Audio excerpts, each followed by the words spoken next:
Chapter 997. As soon as Tang Yichen heard this, she couldn't be bothered to turn around as she turned off her laptop and headed back to her dormitory. Lu Guangli watched as Tang Yichen walked away and froze in place. He then chased after her and said, "If you want to save your sister, that's fine, but don't involve me. The dean's daughter invited you to go camping, but you didn't go. That's one thing. Secondly, the professor looked for me to find out my attitude. I think there's nothing wrong with how I express myself. Do you think I want to be associated with you?" Tang Yichen suddenly yelled at Lu Guangli. "I know you're used to being cold, and you don't have any relatives at home, so you don't know how it feels to see your loved ones suffer. I don't blame you." "Tang Yichen, say that again." "I'm going to say the same thing, no matter how many times I say it. It's up to you whether you want to listen or not." After speaking, Tang Yichen pushed the man out of the room and slammed the door shut. Lu Guangli's face darkened the entire time, but he still turned around and left. After returning home and staying in his own territory, Lu Guangli felt a sense of security. At this time, he began to wonder if he had gone too far with Tang Yichen. Behavior not pleasing to the eye. Because of this, Lu Guangli gave his older brother a phone call and told him about Tang Yichen. After hearing about it, Lu Guangli's older brother laughed. "Please, if I was the woman you fell for, I would hate you to death. Can you not bully others so much?" "I was bullied. You made him work overtime, increased his workload, humiliated him, and threatened him. What do you think?"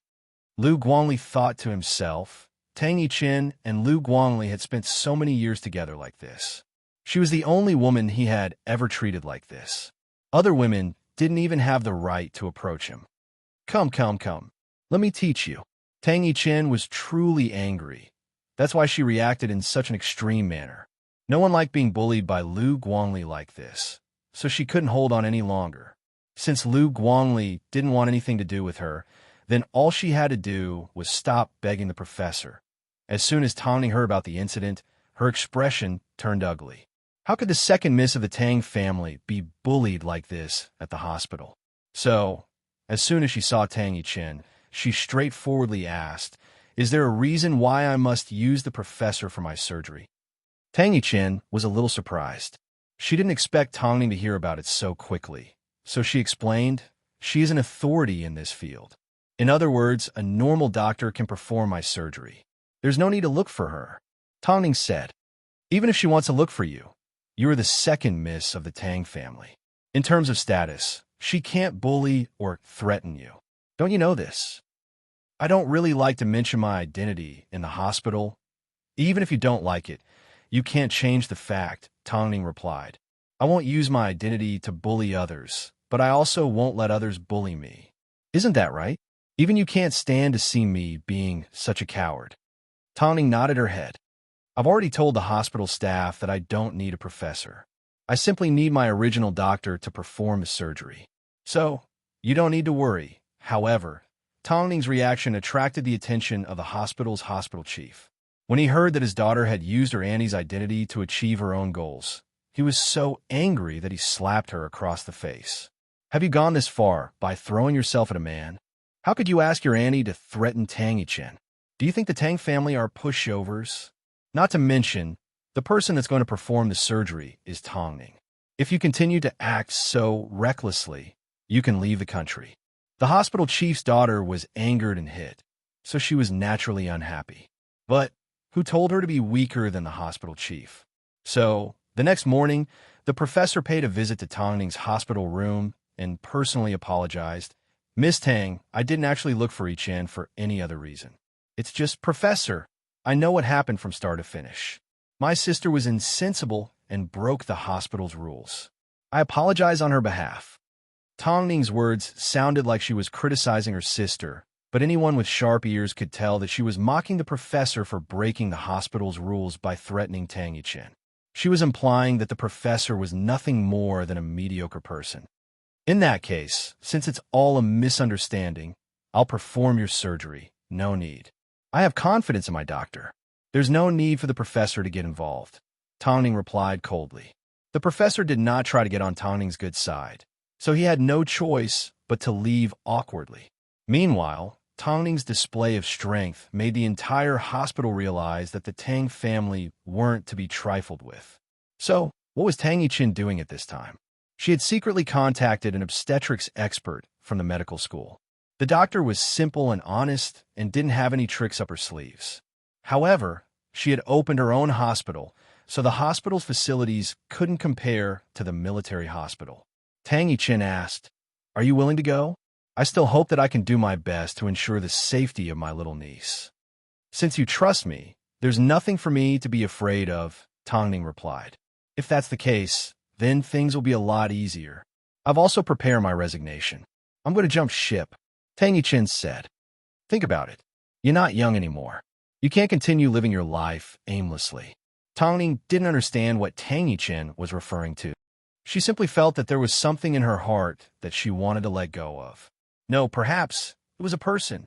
It didn't take long before Tang Yichin arrived at the hospital chief's office to hand in her resignation. But when she arrived, she overheard the chief's daughter whining to the chief. "Dad, you've already hit her. Have you calmed down?" Annie has already apologized to Tang Yichin, but Tongning doesn't appreciate it. Plus, the hospital has put in a lot of effort into Tang Yichin's development. What's wrong with her letting me go just once? The chief's secretary also heard this, so she looked at Tang Yichin awkwardly. Tang Yichin smiled and shook her head. She then knocked on the half-closed office door and asked, "Can I come in?" "Oh, it's Yichin. Come in." After receiving permission, Tang Yichin entered the office and placed her resignation letter on the chief's desk. "What are you? I don't think I'm suited to stay in the military hospital anymore. Thank you for taking care of me over the years." "Yichin, did you suffer because of this incident?" the chief immediately asked. Do you think the chief is someone that can't tell right from wrong? You know that the chief would never side with his own daughter. After hearing this, Tang Yichin lifted her head and looked at the chief's daughter. She then sneered, "Chief, I'm not just a doctor. I'm also the second miss of the Tang family. If my family needs me, I won't hesitate to help." Chapter 998. Tang Yichin's intention was to emphasize her identity. She was the second miss of the Tang family. The hospital chief was a little surprised. He had never seen Tang Yichin put on airs in the hospital before. Yet, this time, she clearly stated that she was the second miss of the Tang family. "Okay, since it's your family that needs you, I won't say much. But the doors of the military hospital will always be open for you." "Thank you, hospital chief."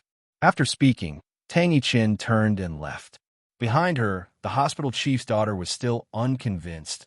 What's so great about her? When it comes to social status, she's not even as high as you. She may not be that great, but the Tang family is not a family that you can afford to offend. Now that Tang Yichin has left, you can focus on chasing after your man. What embarrassment!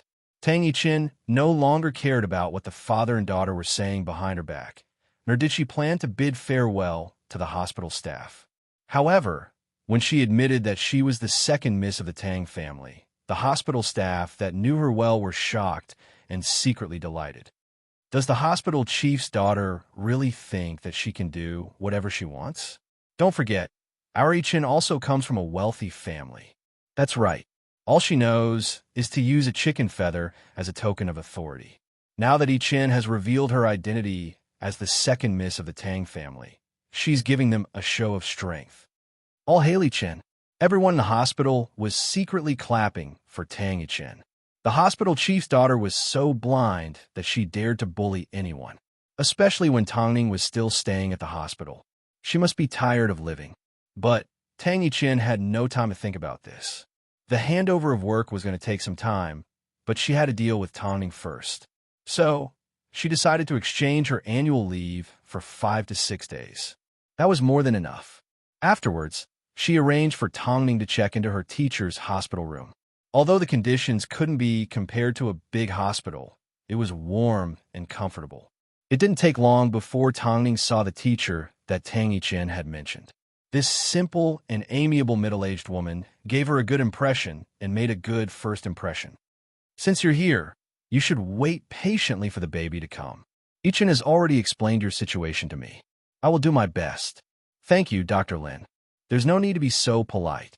Yichin is like my own daughter." After saying a few words, Dr. Lin left the room. As for Tong Ning's transfer, Mo Ting was already informed by the time he arrived at work. Of course, he stood on his wife's side. After all, he had done some research on Dr. Lin and found she had a good reputation.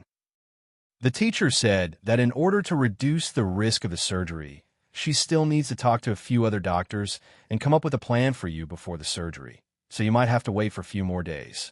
Are you sure you're not going to return to the military hospital? Tong Ning suddenly asked. Are you willing to go back? There's nothing to be reluctant about. Tang Yichen replied firmly. There are some things that I can't control. As long as you don't regret it. As Tong Ning had moved into a new hospital, Mo Ting had to put in a lot of effort into maintaining security and confidentiality. But this did not affect his trust in Dr. Lin. Although the new hospital wasn't a top 3 A-grade hospital, it placed a lot of emphasis on humanistic services. This was something that Mo Ting was very satisfied with. Meanwhile, Lu Guangli only found out that Tang Yichen had left the hospital that night. He thought she was simply taking Tong Ning to her teacher for treatment. But just as he finished the last surgery and stepped off the operating table, he instructed his assistant, notify everyone of the group meeting tomorrow as soon as possible. His assistant nodded his head. But after thinking for a moment, he asked, in that case, should we not notify Dr. Tang? Why? Because the hospital chief said that she has already resigned, his assistant replied. Lu Guangli froze for a moment. He felt like he had been struck by lightning. He never expected that Tang Yichen would leave the hospital and leave his sight without saying a word. They had been friends for so many years. Even if they were brothers, shouldn't she at least say hello? After work, Lu Guangli took a detour to the new hospital. As soon as he saw Tang Yichen volunteering at the hospital, he immediately approached her and pulled her aside. Why didn't you tell me you were leaving? I've been on leave for the past few days. I still need to return to the hospital to hand over my duties, Tang Yichen replied. So, I didn't think there was any need to tell you.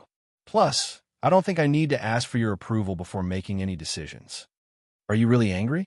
Hearing Lu Guangli's question, Tang Yichen took a deep breath and nodded her head. Probably. What do you think? You're not coming back? Tang Yichen shook her head. Tong Ning is right. No matter how bad I am, I'm still the second miss of the Tang family. There's no need for me to belittle myself. After speaking, Tang Yichen was a little surprised. She then said to Lu Guangli, take care from now on. Okay. Tang Yichen didn't quite understand what Lu Guangli meant. Take care. After saying these 3 words, Lu Guangli turned around and left. He didn't even look back. Although Tang Yichen was sad, she did not feel it was a pity. There were some things that didn't belong to her from the start, so why should she force herself to continue walking down a dead end? Of course, she didn't understand what Lu Guangli was planning to do, so she didn't think too much about it. By the time she returned to her hospital room, Mo Ting was already there. So, Tang Yichen did not enter the room to be a third wheel. Instead, she sat on a bench and looked up at the starry sky. Not too far away, Lu Guangli was still in his car. As he looked at Tang Yichen's profile, he seemed to be deep in thought. The next day, the hospital chief's daughter went straight to Lu Guangli's office. Dr. Lu, now that Yichen has resigned, I can replace her. Lu Guangli was in the middle of writing a medical report. When he heard this, he immediately lifted his head and said, if there's nothing else, please leave and close the door. Dr. Lu, plus, without my permission, no one can replace my doctor. But she's already resigned. That still won't do. Lu Guangli replied firmly. How am I not as good as her? The hospital chief's daughter asked straightforwardly as she couldn't take it anymore. I've never compared the two of you because you have no right to. After speaking, Lu Guangli roared, get out.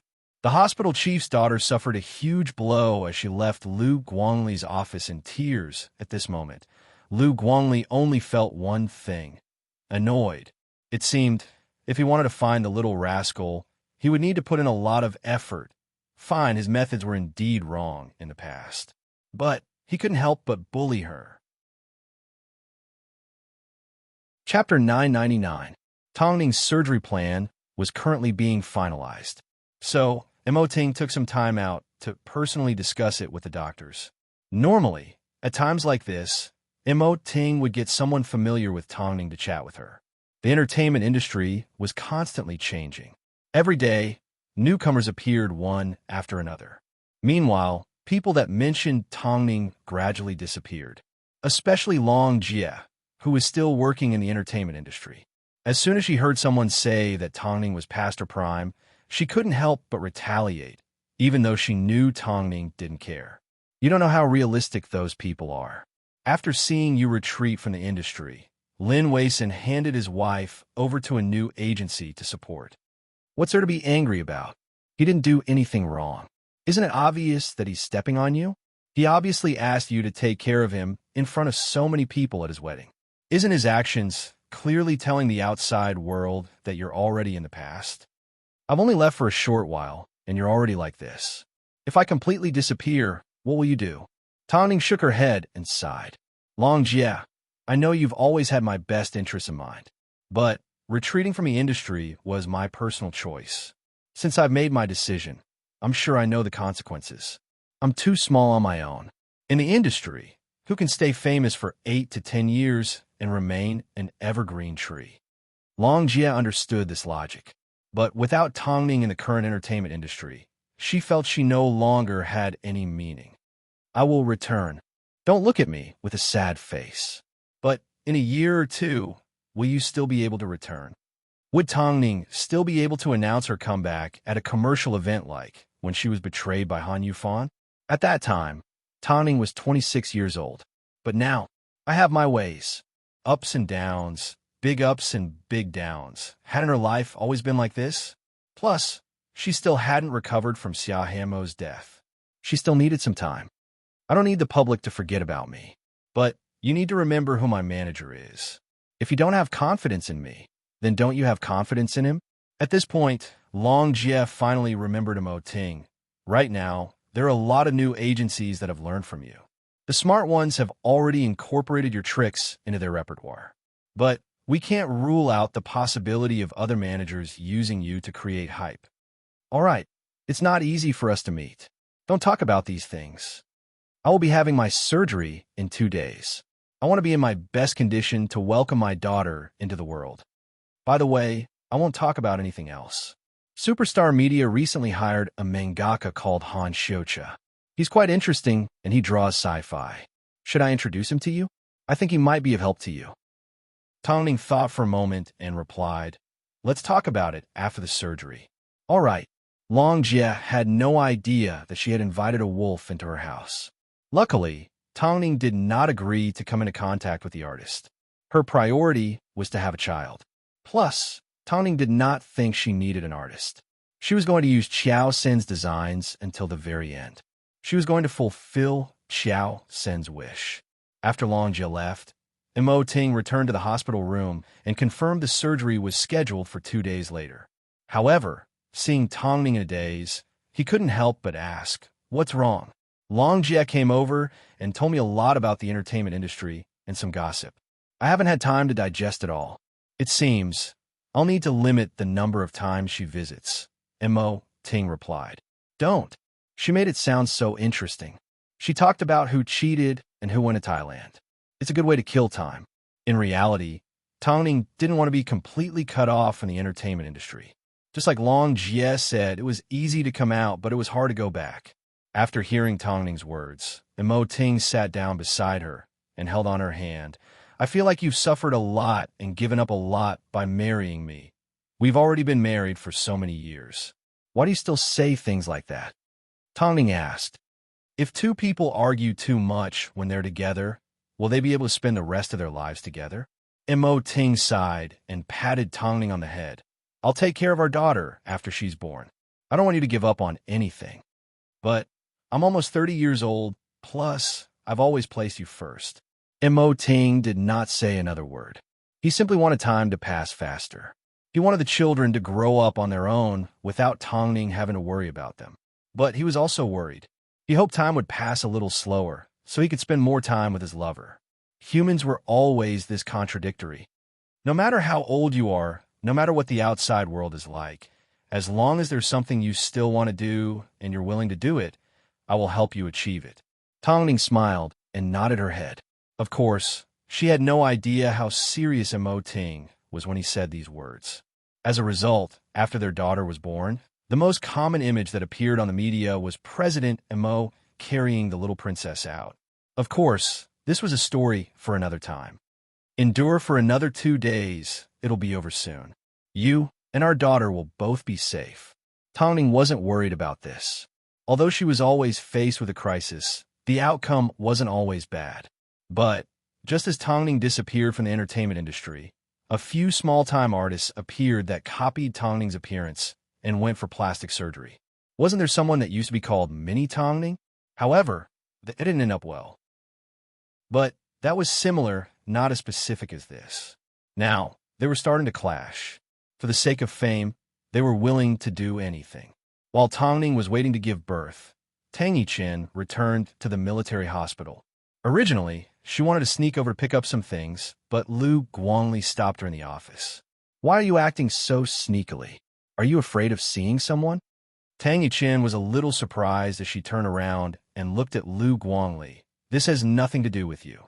I originally arranged for you to be promoted, but I never expected you to leave. Would you be so kind? Tang Yichen shook her head in disbelief. Regardless, since I've already left, all of this has no meaning to me. Give your chance to the next person. Surprisingly, Lu Guangli did not cause her any trouble. However, at the entrance of the hospital, she bumped into the hospital chief's daughter. Did you think it was a coincidence? I heard that you were back, so I purposely waited for you here. The hospital chief's daughter humphed. The hospital chief's daughter humphed. I couldn't accept it. You were already gone, yet Dr. Lu didn't want me to replace you. So, I asked him how I couldn't compare to you. Guess what he said? He actually said that I'm not good enough to be compared to you, the hospital chief's daughter said as she crossed her arms. Chapter 1000. I really can't tell what's so good about you. I'm about to leave, so there's no point in talking to me about this. From now on, you'll have the advantage of being close to me. What's so bad about that? Tang Yichen laughed. Don't tell me you won't be able to live in peace even after I leave. At least you know what's good for you. After all, not many people can compete with me for something that I want. Tang Yichen couldn't help but laugh. If Lu Guangli was so easy to woo, he wouldn't be alone right now. In that case, I wish you the best of luck. After speaking, Tang Yichen walked past the hospital chief's daughter and left. But, just as they walked past each other, the hospital chief's daughter added, "When the time comes, I'll treat you to my wedding." However, the hospital chief's daughter did not get the chance to be arrogant because Lu Guangli was standing not too far behind them. After hearing their conversation, he immediately walked over, grabbed onto Tang Yichen's arm, and kissed her on the lips in front of everyone. Wow. Seeing this, everyone let out a scream. Even Tang Yichen was shocked. A moment later, Lu Guangli let go of Tang Yichen and smiled as he reminded, "Shouldn't you close your eyes when kissing?" Tang Yichen was completely stunned, not knowing how to react.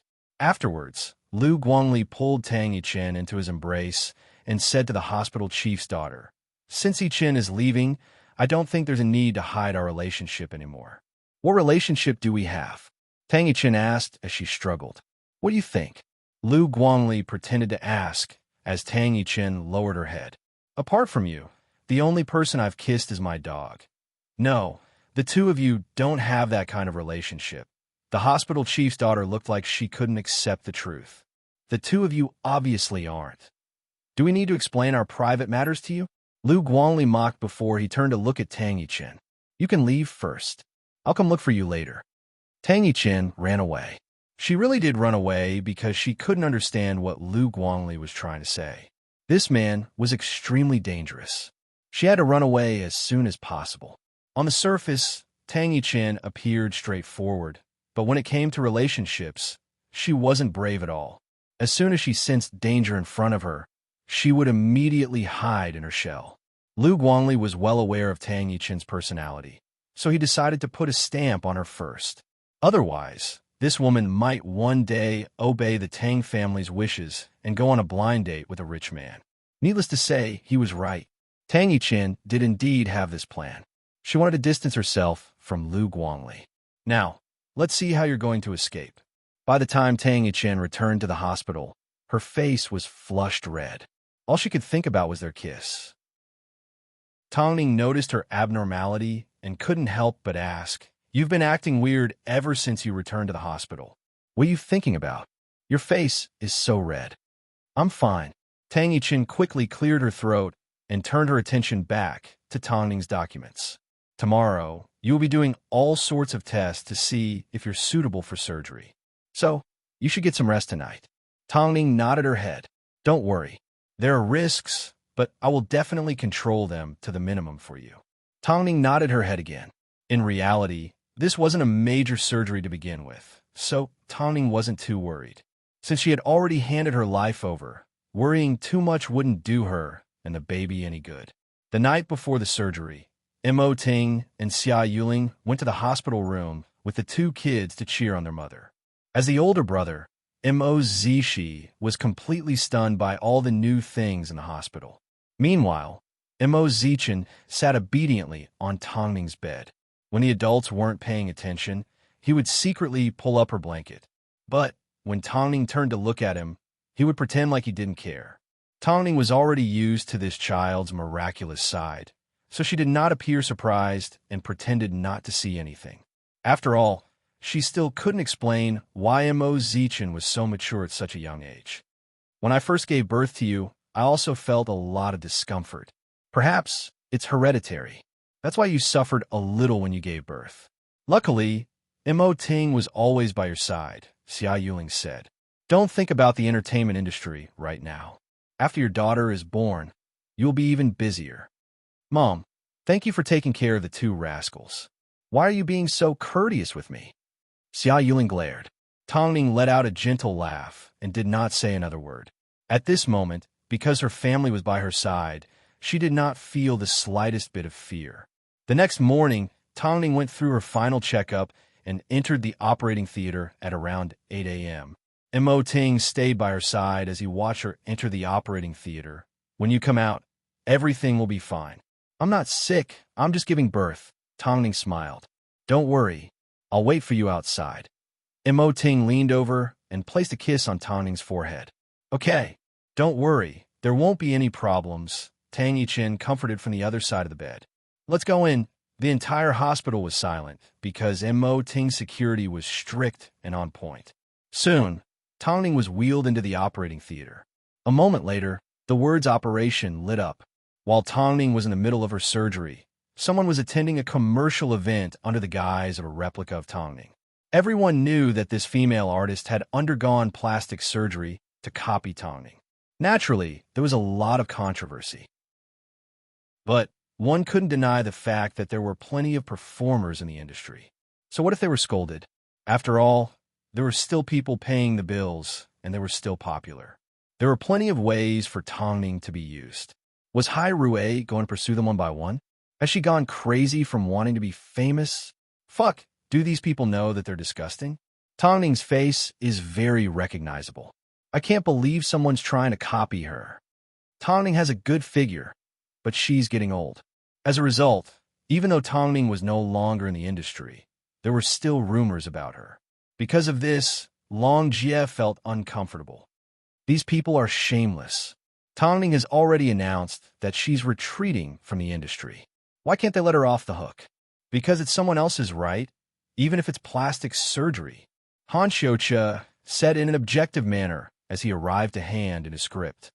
Plus, Tang Ning is no longer active in the industry. Even if someone copies her, so what? She didn't copy you. You have no idea how disgusting it is. Chapter 1001. Since it's a classic, it doesn't matter how well someone imitates it. They're just trying to please the public. So, you don't need to be angry. After thinking about it carefully, Long Xiuqia realized that Long Xiuqia was right. Don't you have confidence in Tang Ning? Tang Ning already has a son and a daughter. She's already a winner in life. If she doesn't care about it, why should you? After hearing this, Long Jie felt a lot more relaxed. So, she smiled to Han Xiuqia. I never thought that a manhwa artist like you would be so good at consoling people. Han Xiuqia smiled and replied, I'm still hoping that you'll introduce me to Tang Ning. I'm really interested in her sci-fi films. Don't worry, It's not convenient for her at the moment, but she'll definitely get the chance in the future.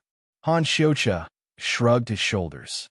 The closer he got to Tongning, the more excited he became, especially after he left Superstar Media.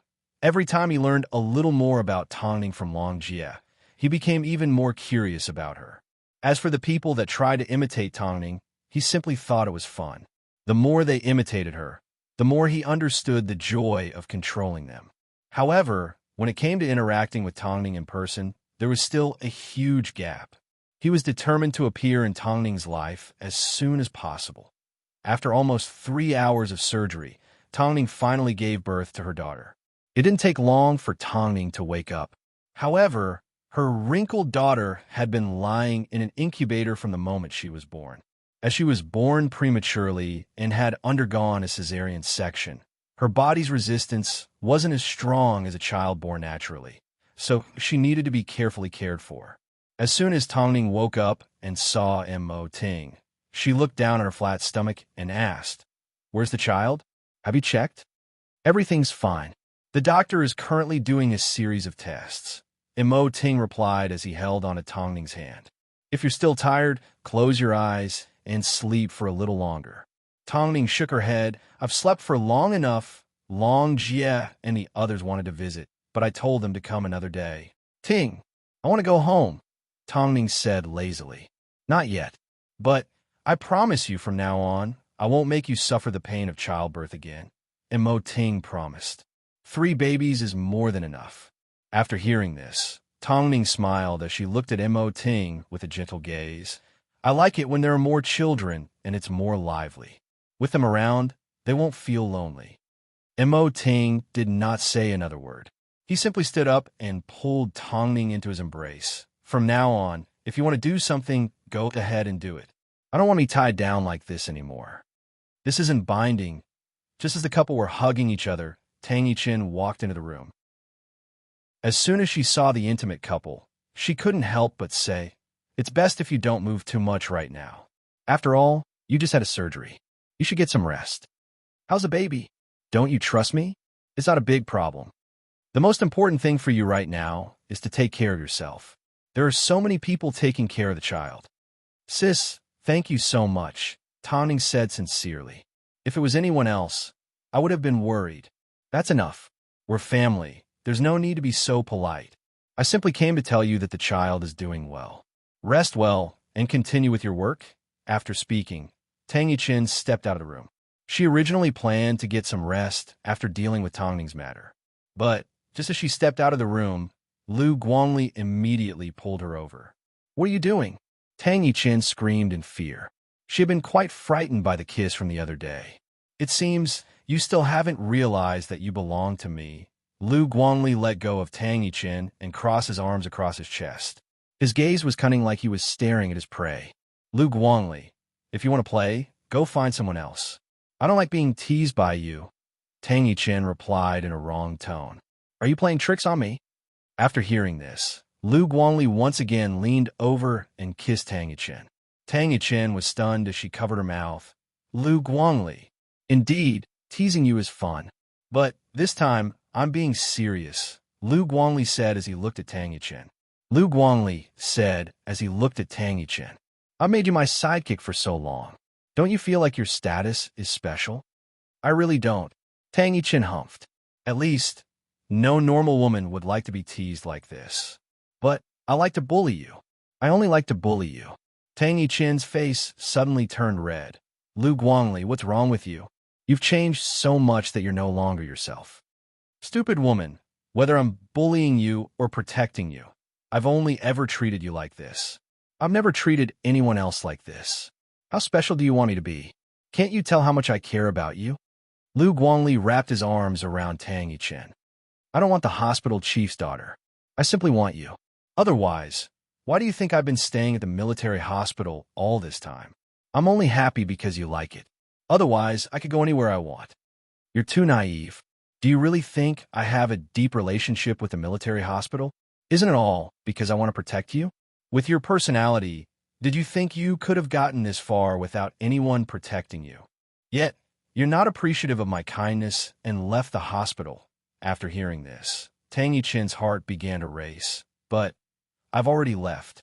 What should I do? It's fine if you leave. My alma mater wants me to go back to teach, and that's exactly what I'm planning to do.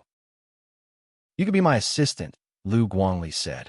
I need to keep you by my side in order to be at ease. Aren't you going to ask me if I'm willing? You've been by my side for so many years. Even when I bully you, you're already used to it. Since that's the case, why don't you just stick with me and be my sidekick? That seems to make sense, Tang Yichen stuttered. In reality, she had already compromised with Lu Guangli. I've decided to set up my own research lab. Do you want to follow me? Hearing this question, Tang Yichen lifted her head and looked at Lu Guangli with a blushing face. I don't know anything, and I'm not very good at relationships. Who knows you better than I do? Lu Guangli asked himself. Plus, I'm often confused, and I'm often one-track minded, I know that. But I'm very serious about relationships. Once I've started, I don't want it to end, and I don't want others to treat me like a toy. So, if you simply want to play with me today. Chapter 1002. I really want to strangle you to death, Lu Guangli humphed. He had already said it so bluntly, but this woman was still imagining things. He really wanted to find a place to press her down and kiss her. Soon, a nurse passed by the corridor and saw the two of them. She quickly went up and said, Dr. Tang, Dr. Lin is looking for you. All right, I'll be right there. After the nurse left, Tang Yichen turned to leave. But Lu Guangli stopped her. Where are you going? What's so shameful about me? Also, I haven't seen teacher for a long time. Then let's go, Tang Yichen said in a daze. In fact, she really looked smart and not willing to suffer losses. But in fact, in the world of love, she was a blank. She was so silly that it made people feel sorry for her. Soon, the couple arrived outside Tongning's room. As soon as Tongning saw Lu Guangli following behind Tang Yichen, she immediately guessed something. Dr. Lin was shocked as well. Guangli, I haven't seen you for a long time. Why did you visit my teacher in the hospital? Teacher, Yichen has caused you trouble, Lu Guangli said in a serious tone. In reality, he was declaring his ownership. Dr. Lin froze for a moment before she suddenly understood what he was trying to say. I knew it. Dr. Lu is a medical genius. Why would he suddenly appear in my small hospital?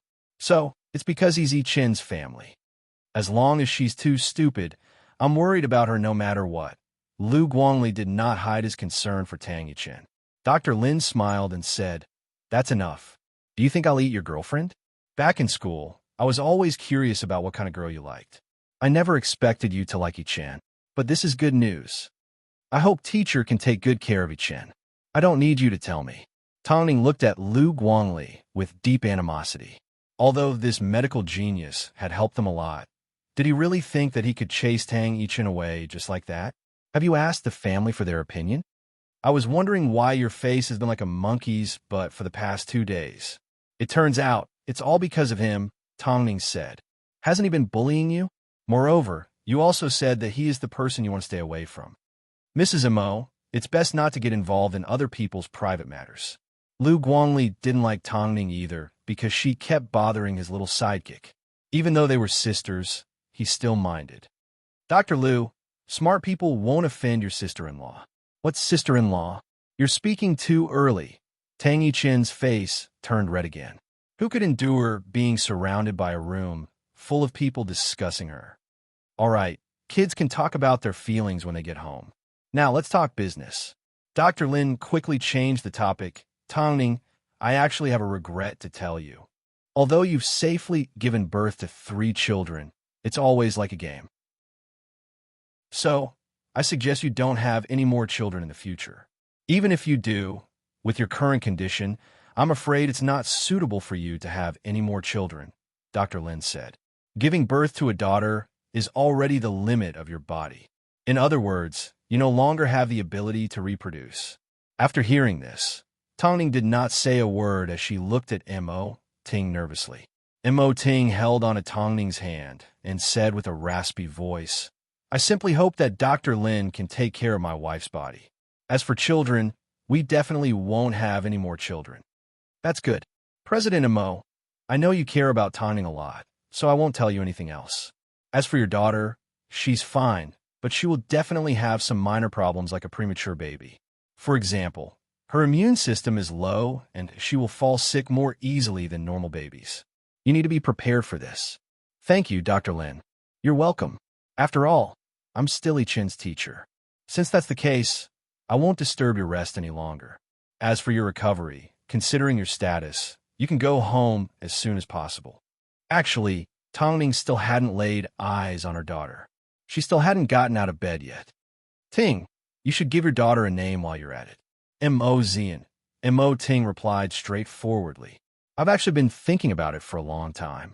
Okay, Zian it is, Tongning nodded. Since your daughter has already been born, you can start thinking about going overseas. I'll never go back on my word. For the first few months, Tongning wasn't going to leave her daughter's side. Because of the need to breastfeed her, and because she didn't want to miss out on her daughter's perfect time, she decided to delay her departure. Seeing the happy family, Lu Guangli dragged Tang Yichen out of the house. Take me home. Hey, aren't you embarrassed? Isn't a man supposed to take a woman home? Stop blabbering nonsense. Lu Guangli placed Tang Yichen in the front passenger seat of his sports car and buckled her seatbelt. Your sister already has 3 children. Aren't you worried about yourself? Why should I be worried? Tang Yichen humphed. You're not worried, but I am worried. Let's familiarize ourselves with each other's space tonight. In the future, convenient for what? Tang Yichen asked cautiously. Convenient for me to eat you up. In reality, although the couple had known each other for many years, Tang Yichen had never been to Lu Guangli's home. Are you really planning to let me into your home? Lu Guangli laughed as he drove. Don't worry, I won't eat you up tonight. Tang Yichen shrunk her head and did not say another word. Soon, the couple arrived at Lu Guangli's apartment. As they were about to enter his territory, Tang Yichen felt a little nervous. After all, there were some relationships that needed to be taken to the next step, which meant that she needed to understand this person better. Perhaps she would be disappointed. Why aren't you going in? Lu Guangli asked as he stood behind Tang Yichen. I'm afraid that after I go in, your image in my heart will be destroyed. What do you think I am? Lu Guangli shook his head as he led Tang Yichen into his home. To Tang Yichen's surprise, Lu Guangli's home was very clean and tidy. In fact, it was befitting of a doctor. The decor was simple and the wall was filled with medical books. Tang Yichen couldn't help but curse at herself for being so brainless. She always thought of others in such a bad light. You're the first woman to come in, so I didn't prepare any slippers. You can wear mine. Have you really thought it through? You want to be with me? Tang Yichen confirmed. She needed to know that she wasn't dreaming. What's there to think about? If I don't take you in as my mistress, who would be able to stand you? Plus, I've been protecting you for so many years. There's no need to replace me, right? Chapter 1003. Tang Yichen lowered her head and did not say another word. Originally, she thought it was all a dream. Lu Guangli liked her? No. Since you like me, why didn't you confess after so many years? Because you're too stupid. Lu Guangli couldn't help but tap Tang Yichen on the head as his face turned slightly red. After all, he was a proud medical genius. He really knew nothing about chasing after women. If it weren't for his brother at home, who corrected him in time, he might have been watching this stupid thing preparing to throw herself into the river of blind dates. My IQ is that of a normal person. Of course, it can't compare to a genius like you. Tang Yichen rolled her eyes before she began to tour around Lu Guangli's apartment.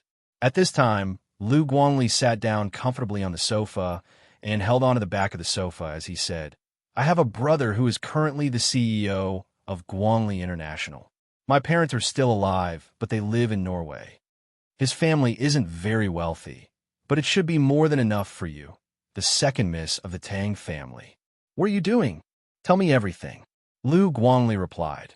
As for my relationship history, I'm sure you know it better than I do. There are many people who have pursued me, but stop being so smug, Tang Yichen humphed. Since you're with me, you'll have to listen to me from now on. After hearing this, Lu Guangli moved closer to Tang Yichen and said seductively, I can give it to you right now. A week after Yin Er was born, Tongning was discharged from the hospital to rest. However, Yin Er still needed to stay in the incubator for a month. As soon as Tongning returned home, she began her recovery training. At the same time, Mo Ting hired nutritionists to create a customized diet for her. So, with enough time, her body would become even more perfect and tasty than before. During this time, Mo Ting also tried to find a suitable school for Tongning. As he wanted to keep a low profile, he arranged for an apartment near the school and decided to take his daughter with him. During this 1 year, he would be flying between 2 places at once. But Tongning requested to take Yin Er with her so she could take care of her more easily. Everything was progressing smoothly. However, within the industry, the fame of the small-time artist that used Tongning's name continued to rise. She didn't appear as a hateful person, nor did she appear to be fighting for anything. Her agency simply created a name for her because she wanted to help Tongning accomplish many things that she had never been able to. When it came to plastic surgery, the small-time artist openly admitted to it and did not try to hide it. In fact, no matter how much the public doubted her, she was still able to attend all sorts of events in a good state. It was clear to see how strong she was. Plus, Tongning was no longer in the industry, so no one was there to uphold justice. As long as there was gossip for them to discuss, they were satisfied. After returning home, Tongning heard about the incident and was reminded of the little Tongning from before. No matter what was fake couldn't be real. In a short period of time, Han Shoucha's apartment was filled with portraits of Tongning. Whether it was of her as a model or as an actress, he seemed to be obsessed with the feeling of controlling Tongning in his hands. When the agent saw it, she was shocked. "I haven't been here for a few days, and your apartment has become like this? Are you serious?" "Uh-huh." Han Shoucha nodded his head as he altered the portrait. "That's why I told you to keep me updated on Tongning's movements. She's now my food for thought. But there's no point in doing this. It's not like Tongning will like you. No matter what, I want to appear in front of her. She's currently my inspiration." The agent couldn't take it anymore and didn't know how to stop him. "Forget it. I can't be bothered with you. If you weren't the CEO's brother, he wouldn't have agreed to let you sign with Superstar Media. I think you should know when to stop. Otherwise, you might end up embarrassing yourself before you even get to see Tongning. If you're not here to help me, then you don't need to say another word." The agent sat on a stool and looked at Han Shoucha helplessly. Why was a man like this acting up all of a sudden? If you want to know about Tongning's movements, wouldn't it be faster for you to go to Superstar Media and ask? I can't let Superstar Media see through my intentions. Otherwise, what happens next would be pointless. Han Shoucha was wearing a pair of gold-rimmed glasses and looked exactly like a beast in human clothing. "In that case, I'm going to leave you to your own devices." As a woman, the agent naturally didn't like men acting like this. So, she did not help Han Shoucha, nor did she expose him. She simply pretended that she didn't know anything. After all, she couldn't understand why Han Shoucha would give up on a bright future and do something so incomprehensible. Han Shoucha was enjoying himself. At times, the agent wondered if it had something to do with the maternal love that he had lost since he was young. After Tongning was able to get out of bed, she asked Mo Ting to take her to the hospital to see her daughter. Although the little one was doted on and had people visiting her every day, Tongning still couldn't wait. But this time, they were accompanied by the 2 troublemakers at home. In order to let them know about their sister's birth as soon as possible, Tongning couldn't wait to take the 2 little guys out. Mo Zishi was at his most active and mischievous age, but Mo Zichin was like an old man as he sat quietly beside his mother. "Look at him." Tongning gestured for Mo Ting to look at her son. However, Mo Ting was used to it. "I'll take him to do some tests one day. Perhaps he really is different from the average person." Both husband and wife were well aware that there were still many unusual aspects about this child. So, Tongning nodded her head. However, there were times when she couldn't help but sigh. She didn't want her child to achieve much. She simply wanted him to live a happy life. Soon, the family arrived at the hospital.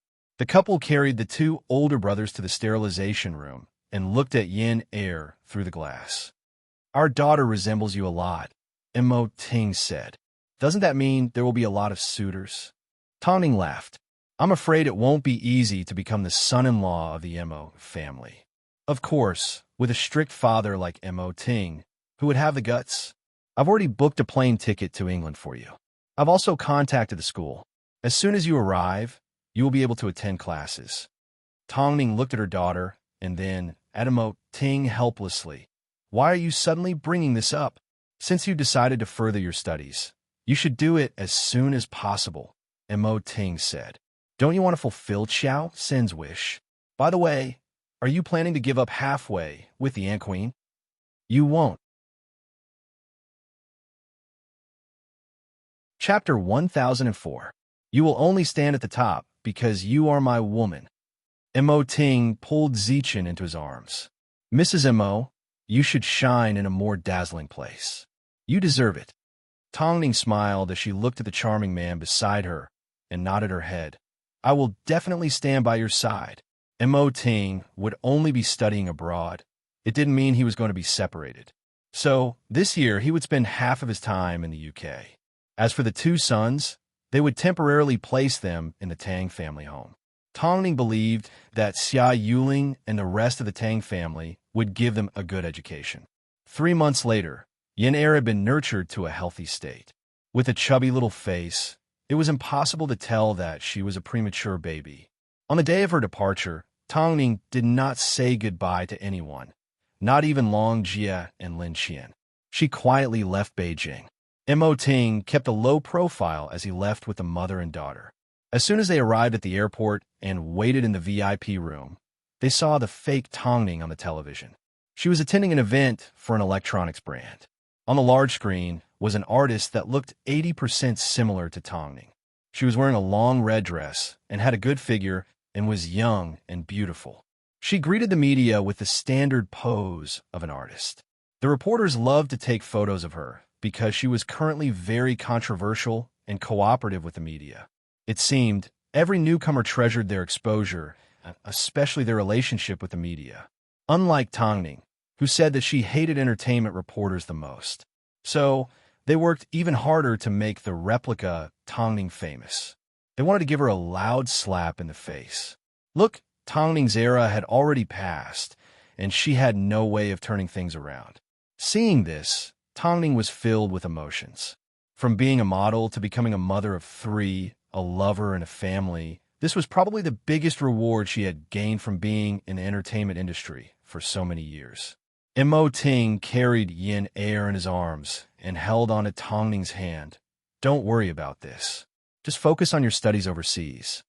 If Mo Ting wanted to make someone famous, there was no saying that he couldn't turn things around, especially since Tongning wasn't as naive as she appeared on the outside.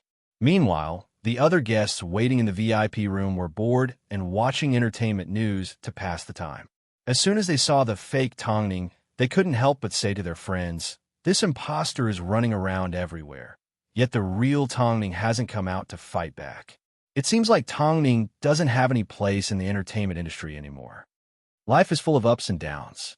Tongning has been popular for a few years now, but it's a shame she didn't make it to the end. Do you think she'll come back? Wait for her to come back? How many Tongnings were there in the industry? Besides, she's old now. She's a mother of 3. Even if she wants to sell herself, she can only play the role of a mother or something. The entertainment industry is so realistic. That's true. Tongning stood behind the two and listened to their conversation. However, she did not reveal the slightest bit of displeasure. However, when they turned around and saw Tongning, they broke out in a cold sweat. Damn it, I didn't check the almanac when I went out today. Come on, let's find another place to sit. The two young ladies felt ashamed of being caught, so they consciously changed their seats and pretended that nothing had happened. But no matter how bad their words were, they were still the truth. Seeing Mo Ting's expression, it didn't seem like he was going to let the matter go. So, Tongning immediately grabbed onto his hand and said, "There's no need. Let them be. Let's go. The plane is about to take off." Afterwards, the two women carried their daughters and left. But this incident was soon written about in the tabloids. Former superstar Tongning leaves Beijing down and out. No longer popular. Tongning has ruined her character, but she has also ruined herself. This was probably the last time Tongning appeared in front of the media after announcing her retreat from the industry, even though they only managed to catch a glimpse of her and Mo Ting's back. At this time, Long Jie and Lin Qian finally found out that Tongning had already left the country. She didn't even arrange for anyone to send her off when she left. No wonder the media wrote things like this. Long Jie was unwilling to accept the truth. These pieces of trash are going to be slapped in the face by Tongning sooner or later. As for that fake Tongning, I get angry just by looking at her. Your main task now is to continue Superstar Media. Don't let people think that Superstar Media has become a paper tiger just because Ning Jie isn't around. Lin Qian comforted. Lin Qian tried to convince Long Jie. This is her hard work. No matter what, we need to continue it. Do I need you to tell me that? But I can't help but want to mess with the fake Tongning. There will always be a chance, Lin Qian said with a deeper meaning. She believed in Tongning from the beginning. As a result, news of Tongning's departure naturally reached Han Xiuqi's ears. At the same time, Tongning's manager also received news that she was going overseas to further her studies. It seems our chance has come. Hai Rui is a big organization, so Mo Ting can't possibly stay overseas to accompany Tongning. If we don't make a move now, when will we? Are you crazy? Are you going overseas too? What are you going to do with your manuscript? I'll send you my manuscript on a regular basis. What does that have to do with where I am? Han Xiuqi replied. Find out where Tongning is studying and immediately arrange my schedule. After the manager heard this, she rolled her eyes. Forget it. I can't stop you. After all, I'm your manager. But let me warn you, Tongning is no longer famous. If you get too close to her, you might get dragged down with you. With Tongning's talent, did you think she'd be willing to bury herself like this? Since she's studying overseas, it means she'll make a comeback. If you don't believe me, just wait and see. Han Xiuqi's manager was speechless as she rolled her eyes and left the apartment. Meanwhile, as Han Xiuqi closed his drawing board, he placed a kiss on the globe. Beauty Tang, I'm here. By the time they arrived in England, 10 hours had passed. Luckily, Yenair did not show any signs of discomfort. As a result, she was smiling happily as soon as she arrived. Tongning couldn't help but be surprised. Your little lover will definitely grow up to be an optimistic princess. Mo Ting stroked Tongning's hair like he did when they first got married. Take a look at your new home. There's no need to look. I know you'll make a replica of Hyatt Regency. Mo Ting couldn't help but smile as he led Tongning into the apartment. As expected, it was no different from home. This reduced the discomfort between her and Yenair and made them feel a lot closer to each other in a foreign country. We've been on a plane for the whole day. Go work first. I'll make dinner, Tongning said after coaxing her daughter to sleep. I know Hai Rui has a lot of things waiting for you to deal with. I'll call you in the study room in a moment. Mo Ting wrapped his arms around Tongning and placed a deep kiss on her lips. Mrs. Mo, it's already been 3 months. You definitely need to feed me.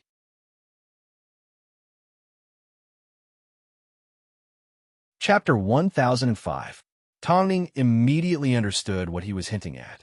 However, her daughter was only 3 months old. Even if she managed to coax Yenair to sleep, she would still be a little worried.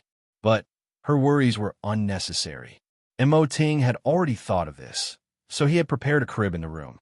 Not only that, the crib was also soundproof. Seeing this, Tongning couldn't help but smile. Men indeed couldn't stay hungry for too long. During dinner, Mo Ting said to Tongning, the maid I arranged will arrive tomorrow. If you and I aren't around, you can leave Yenair in her care. Is she reliable? She's a very kind woman. Don't worry, she will treat Yenair well. Mo Ting understood Tongning's worries. In reality, he was also worried about her. But the maid Lu Che arranged had gone through a strict selection process and was chosen from tens of thousands of people. So, she shouldn't be wrong. Tongning nodded. She was currently in a foreign country and was no longer in Beijing. This was not her own territory, so she had to be cautious. After dinner, Tongning took Yenair to a bath. After coaxing her to sleep, she lay in the bathtub on her own. It wasn't until Mo Ting entered the bathroom that she blushed and said, Yin will need to sleep for 4 hours. In other words, Ting naturally understood what Tongning was hinting at, so he knelt down and leaned in close to her. Help me undress. Tongning stretched out her hands and unbuttoned Ting's shirt. Slowly, his perfect upper body was revealed to her. As she was pregnant, the couple hadn't been intimate like this for a long time. So, Ting stepped into the bathtub, lay down beside Tongning, and pulled her into his embrace. What's wrong? Tongning asked curiously after Ting did not move for quite some time. I'm afraid your body hasn't fully recovered yet, Ting replied cautiously. The doctor said I'm perfectly fine, okay? After speaking, Tongning wrapped her arms around Ting's neck and whispered, I missed you too. Hearing these seductive words, Ting no longer held back as he carried Tongning out of the bathtub. Droplets of water dripped down his face as he walked over to the soft bed. He then pulled down the curtains because Yin Er's crib was right next to it. Since Mrs. has already said so, then I won't hold back tonight. As the beige curtains fell, the bodies that were surrounded gradually overlapped with each other. Perhaps it was because Yin understood that her parents had not seen each other for a long time. She did not throw a tantrum that night. In fact, she was unusually well-behaved. However, when Tongning woke up the next day, she found it extremely tiring. In the early morning, the servant arrived. It was a middle-aged woman in her early 50s. Obviously, she was not British. Good morning, madam. Are you also from Beijing? Yes, Mr. M.O. personally selected me from Beijing to help the madam adapt to life here. The servant was very understanding. I'm already familiar with everything about Miss Yin. Madam can rest assured that I will take care of her. Where's Ting? Sir is flying back to Beijing tomorrow morning, the maid replied. Madam, you can call me Annie Yun. Ting had arranged everything properly. There was nothing for her to worry about. All she needed to do now was report to school. It seemed, for the coming year, she would be able to peacefully enjoy her school life. In order to keep a low profile, Tongning decided to use the English name that she had when she was a model in France, Kira. The school was located by the riverside, not too far away from the apartment. The school had produced a few world-class directors. So, what Tongning needed to do now was to study systematically and go from being a performer to being a producer. As for her classmates, they all had powerful backgrounds. But Tongning had no intention of getting close to them. So, she did not try to find out more about their backgrounds. In the film industry, European and American films generally look down on actors from Beijing. They would rather hire African actors than actors from Beijing. So, many famous actors from Beijing could only work as supporting actors when they went overseas. As a result, indirectly, they didn't think much of Tongning. Although they did not say it out loud, their words and gazes were filled with coldness towards Tongning. For the first 3 days, Tongning struggled a little. Although her English was fluent, she struggled to learn a lot of professional words and didn't excel in her studies. But 3 days later, another transfer student arrived from Beijing. This transfer student was also from Beijing. Of course, it was Han Xiuqia, the person that everyone wanted to be by Tongning's side. Han Xiuqia thought that it would be easier for Tongning to get close to a fellow countryman in a foreign country. So, after class was over, he deliberately asked Tongning for directions. Kira, I've just arrived at school. I want to know if there's a place nearby where I can provide for myself. Go straight ahead and turn right. The entire street is filled with food. After speaking, Tongning turned to leave.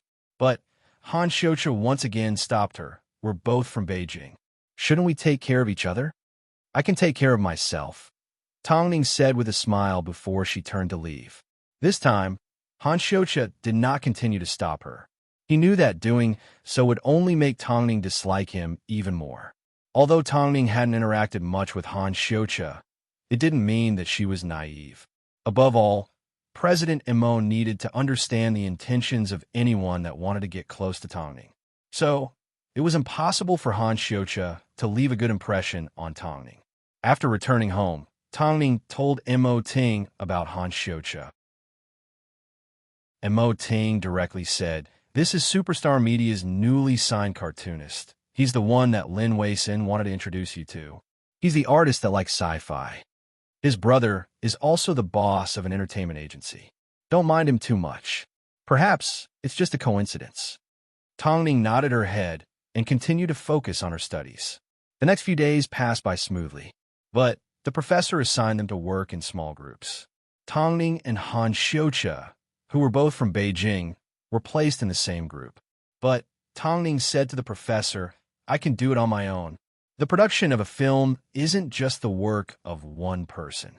It also requires the input of others. So, I reject your suggestion. Han Xiucha was sitting not too far away as he looked at Tongning and smiled. After class, he walked over to Tongning and said, "You seem to be quite a loner. You're different from when you were in Beijing. I simply want to keep a low profile and study. I know that no matter who you were in the past or what status you had in the past, you are still a student at this school. But you also need friends and cooperation. Don't reject me so quickly. Perhaps I might become a reliable partner for you." Tongning put away her documents and lifted her head to look at Han Xiucha. "I don't see a passion for studying in your eyes." Chapter 1006. After hearing this, Han Xiucha was filled with curiosity. "Rumor has it that you can read minds. Could it be that you're actually capable of it?" "Regardless of whether I can read minds or not, I'm not someone you can get close to. I think it's best if we keep our distance," Tongning replied. "I can't be friendly towards people that I don't like. So, I hope Mr. Han can keep his distance. You're so difficult to get along with." This time, Tongning did not respond as she turned to leave. Originally, she thought that even though she was ostracized by the foreigners, as long as she didn't interact with them, it wouldn't be a problem. But Han Xiucha made Tongning feel uncomfortable. "Share your movie ideas with me. Who knows, I might be able to help you. After all, my sci-fi comics are quite popular, aren't they? Plus, how are you going to complete your film on your own?" How annoying. Han Xiucha never expected to be rebuffed by Tongning. Indeed, Tongning wasn't easy to get along with. Only someone that she was familiar with would make her willingly open her heart. Thinking of this, Han Xiucha realized that Tongning was too difficult. But it was exactly what he wanted. But as soon as this man approached him, Emo Ting sensed danger. Of course, he never doubted Tongning's ability to deal with the opposite sex. After all, his wife never made him feel uncomfortable. But there were some things that he needed to be careful of. These foreigners' discrimination towards Asian actors really comes from the bottom of their hearts. After studying for a week, Tongning couldn't help but sigh in front of Mo Ting. "I've heard that people don't respect us, but I've never felt it so clearly before. Have you been wronged?" "Not really. I simply don't like being treated as an outsider," Tongning replied. "I can understand competing in society because it's for profit. But in school, it can't be helped. We're too far behind." Tongning nodded her head in understanding. As the CEO of Hai Rui, he was bound to see this kind of treatment more often than not. Eastern actors were rarely respected in the West. Although with the rise of the East, the situation had improved, Eastern actors were still not welcomed in Europe and the US. In reality, the first few days were just a preview of how she would be disrespected. Because, as the professor continued to talk about cases, Tongning felt completely humiliated. Speaking of movies, let me give you an example. A certain country releases around 150 movies every year for 10 consecutive years. But not a single one of them has made it to the international market. What does this mean? Their movie standards are still at the beginner level. The director looks like he hasn't graduated from primary school yet. Or maybe he's still asleep. Relying on the support of the population, they can casually shoot a movie and get a good box office. So they won't take the so-called good movie seriously. So, strictly speaking, they are just businessmen, not directors. Because in their eyes, it's written that I want money, not a message. But this is art. No one can insult art. Therefore, I can foresee that in the next 10 years, a certain country will not be able to come up with a film that can compete with us. The meaning and discrimination of these words were too obvious. It was so obvious that Tongning couldn't ignore it. So, she lifted her head and rebutted the professor in fluent English. "I only agree with part of what you said. Your arrogance is not worthy of other people's respect. As you say, the East still has a lot of room for improvement. But in the next 10 years, our awakening will make you Westerners tremble in fear. Since you don't accept my point of view, why did you appear in my class? The professor asked. In other words, didn't the East still need to learn from the West to understand what a real movie was? If you're so capable, make it yourself. Because I admit that we are still weak, but we can learn and create.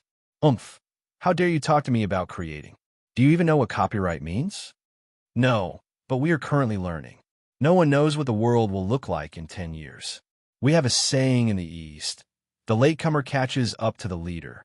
I'm sure you understand what this means, right? The professor was speechless. He had no idea how to refute Tongning. All he could do was glare at her angrily. From now on, you don't need to attend my classes. Or you can listen outside. Tongning closed her textbook and smiled.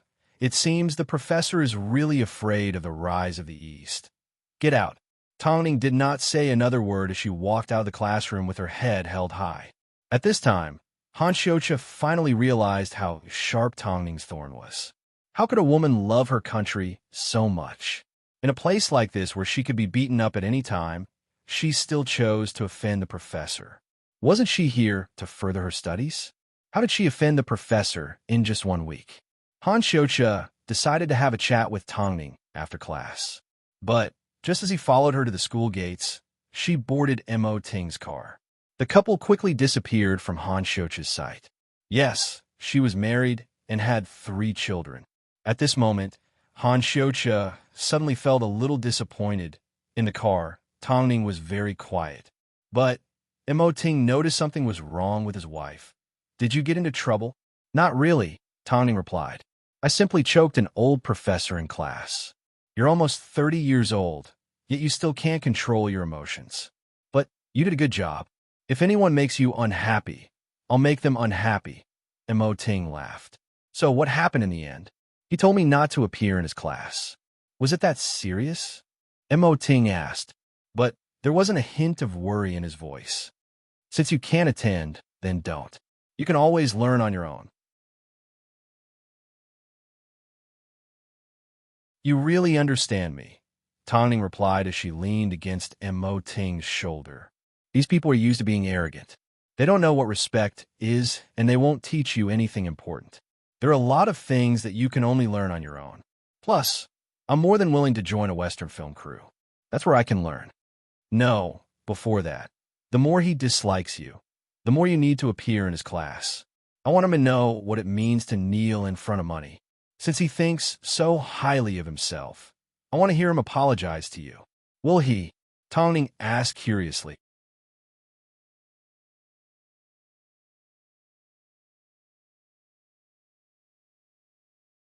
Chapter 1007. He definitely will. Mo Ting replied as he looked at Tongning. Even if he doesn't like Asians, when it comes to you, he has no choice but to swallow his feelings. Tongning thought about it for a moment and realized what he said made sense. This wasn't something she should be humble about, especially when faced with the discrimination of these foreigners. She shouldn't give in and allow herself to be bullied by a mere professor. Don't worry, you don't need to do anything. I know what to do. Mo Ting turned his head to look at Tongning and smiled happily. This time, you didn't completely retreat from the entertainment industry and didn't even hold back a high roue. You didn't come here to get beaten up. Show me your courage. I want to see a Tongning that will never lower her head for anything. Tongning nodded her head. With Mo Ting's encouragement, the discomfort of being discriminated against and bullied immediately disappeared. As a result, the next day, Tongning arrived at the professor's class on time. However, as soon as the professor saw Tongning, he put down his documents and said, "Didn't I say that you don't need to attend my classes from now on? Are you Asians all so thick-skinned? Or is it just you?" As soon as the professor's words were spoken, the classroom erupted in laughter. But Tongning sat in the same spot without moving. She waited until everyone had laughed enough before she asked in seriousness, "Professor, how dare you insult Asians in such a way? Have you ever been to the East?" The professor froze for a moment, unable to answer Tongning's question. The reason was simple. He had never been to the East. He looked down on Asian culture from the bottom of his heart and discriminated against them. If you're not answering, then you must have never been to the East. Since you've never been to the East, why do you look down on a country that you've never understood? Subjective. Yes, Asian culture is indeed not as advanced as Western culture, but we have our own uniqueness and charm. Yet the professor is so arrogant. Why are you discriminating against us? You're simply using your strength to bully the weak. Are you discriminating against North Americans? The North Americans have so many outstanding works, but what do you Asians have to offer? We indeed don't have anything to offer. But who was the winner of last year's Oscar? Was it the British? It was us Asians. Can you deny the efforts and achievements of us Easterners? And as a professor, what you're trying to convey is not cultural exchange and collision, but discrimination against me, an Easterner. Is this what you should do as a teacher? Movies are indeed art, but the art you speak of is a weapon you use to attack others? Is your art noble? The professor was left speechless. Tongning spoke so quickly that even a pure British man like him couldn't get a word in. More importantly, he had been teaching the film industry for decades, and no one had ever dared to be so disrespectful to him in class. However, he was left speechless by Tongning's scolding, because this in itself was his personal prejudice and narrow-mindedness. In the past, there had been Chinese people that had been bullied, but no one had dared to confront him head-on like Tongning. At this moment, everyone looked at Tongning. She looked at the person who dared to challenge the professor, but the professor could not do anything to her. The professor's face turned pale, but there was nothing he could do. All he could do was digest the information in his hands for a moment before he threw down the documents in his hands and said to everyone, "Let's go back to class." Tongning sneered. Even though everyone looked at her with complicated expressions, why should she be afraid? Han Shocha was sitting in a corner not too far away. He had personally witnessed Tongning making the professor speechless. This completely changed his impression of a woman.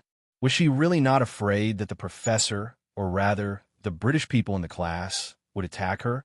However, everyone knew very well that the professor's discrimination was unreasonable in the first place. Even though they looked down on Chinese people, they would never openly make an enemy out of them. At most, they would say a few words behind their backs, but they could only do something behind their backs. Like this, Tongning became famous in the school. Of course, in the faraway UK, coupled with the fact that Tongning used her English name, not many people would match her Tongning. After all, at this school, they didn't care about Asian artists. They looked down on them from the bottom of their hearts. But after this incident, the situation was no longer the same. After class, the professor glared at Tongning as she left the classroom. But Tongning simply returned his glare. She didn't need to be afraid. At this time, Han Shocha walked up to her and gave her a thumbs up. "You are the first person in history that has dared to talk back to a professor." Tongning glanced at Han Shocha before she turned around with the documents in her hands. The coldness that she displayed on purpose was obvious. She did not give any indication that she could get close to him. Han Shocha had no choice but to follow behind Tongning unwillingly. How could there be such a difficult woman in this world? Because Tongning had offended the well-loved professor, many students began to secretly take notice of her. From now on, she was going to be in a lot of trouble. But Tongning didn't care. Mo Ting wasn't home today, so she had no choice but to drive back to the apartment. But on the way back, she ran into someone deliberately following her. When she saw the car in her rearview mirror, she immediately sped up. "Madam, why are there people looking around outside the apartment?" "Ignore them." Tongning hugged Yin Air and did not care about them at all. She knew that if these people dared to act recklessly, Mo Ting's bodyguards would definitely tear them to shreds. "Doesn't that mean you won't have any privacy? It's fine. If they want to look, then let them look." Tongning guessed that the students that were trying to protect the professor would come up with plenty of dirty tricks to deal with her. But she wasn't someone that anyone could bully. The next morning, Tongning arrived at the library. But she ran into Han Shocha. He must have calculated Tongning's time and deliberately waited in the library. "If you continue to treat me with this attitude, I will also treat you with a very bad attitude. Tongning ignored him. I hate threats. I simply want to be friends with you. Be friends? Tongning turned around and looked at Han Xiucha. She felt his words were ridiculous. You've already chased me all the way overseas. I don't think you simply want to be friends with me. Did you investigate me? Han Xiucha suddenly felt excited. He felt like Tongning was starting to take notice of him. But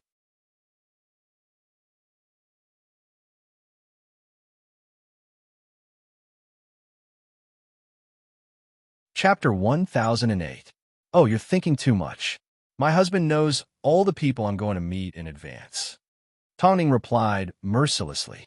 Han Xiucha leaned against the bookshelf and took a deep breath. He was helpless against Tongning. You're really unmoved by force or persuasion. So, can you stay away from me from now on? Tongning asked. You won't waste time, but I don't want to. Han Xiucha had no way of dealing with Tongning. All he could do was step aside. But he wanted to see Tongning's various reactions, especially when she fought back against the public. Her charm wasn't something that an ordinary woman possessed. She was truly captivating.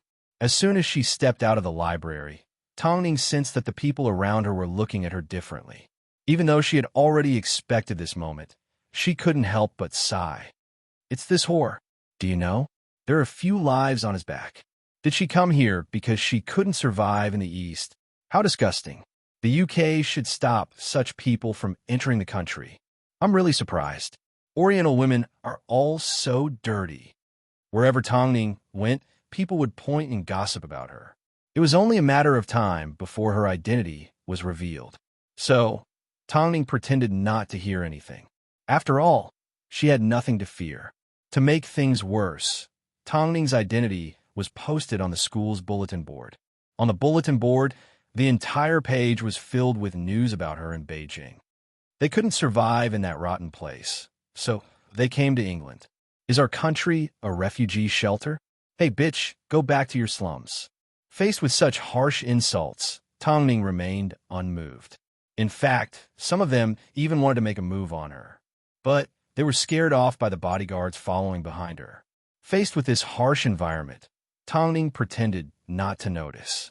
But it was inevitable that Beijing would receive news that Tongning couldn't survive in the capital and had gone overseas to embarrass herself.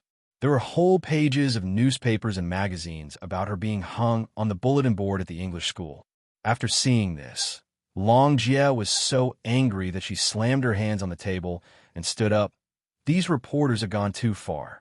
Lin Xian had also seen the article, so she had no choice but to comfort Long Jie.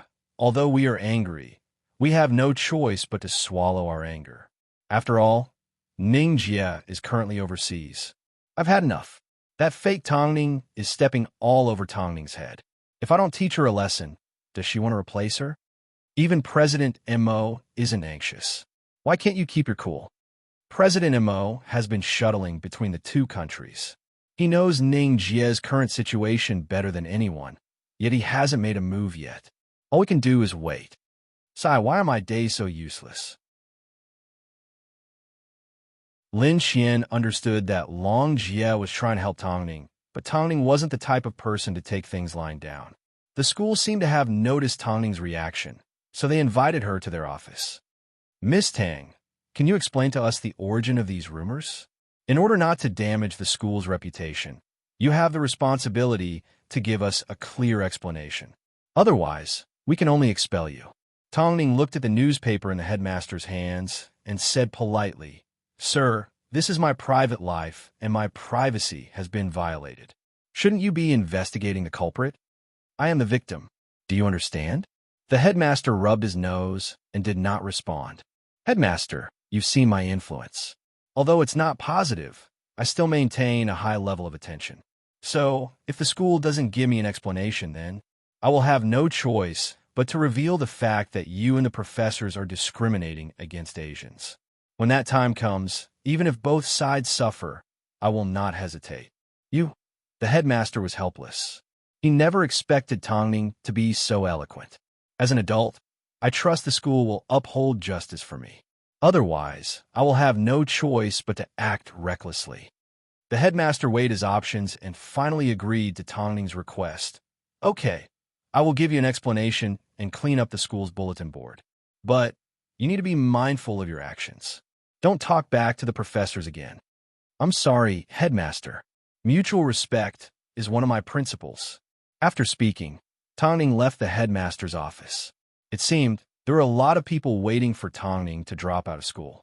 In such a difficult environment and with so many supercilious looks, no one believed that she would be able to stay in school. But when the results came out, no one expected it, because the next morning, all the news on the bulletin board had been cleaned up. The headmaster also issued a notice demanding that everyone respect the privacy of others and not infringe upon it. Otherwise, they would be expelled. As soon as the results came out, everyone was convinced of Tongning's abilities. This Asian woman was not easy to deal with. Since that was the case, then they were going to beat her up in terms of results. At least, they were going to let her know that Asians were nothing more than lowly humans. As soon as Immerse returned to England from Beijing, he heard about Tongning's heroic actions at school. Of course, from the moment he saw the news, he already knew that Tongning had done something big. But he never expected that she would directly threaten the headmaster. But this was Tongning. She couldn't keep a low profile, no matter where she went. Afterwards, Immerse looked at the book that Tongning had been reading and asked curiously, "What are you reading?" Tongning closed the book and replied, "I'm reading the history of the film industry and analyzing a few cases. That's not all of your lessons. The lessons are too basic. They can't satisfy my needs," Tongning replied. "Although, I've heard that systematic learning is useless. The real knowledge can be found on the set of a film. The basic theories aren't challenging at all. Can't you be satisfied already?" Immerse laughed. "It seems what you need is a professional team, not a rubbish place full of discrimination. Mr. Immerse, did you just find out? But I didn't lose out by coming here. At least I now know what these Westerners think of Asians. This has made me even more determined to produce good films, especially sci-fi films. It seems I have no choice but to find you the best team." Immerse laughed. "In that case, we'll have to go to the U.S. I originally thought you would at least last for a month."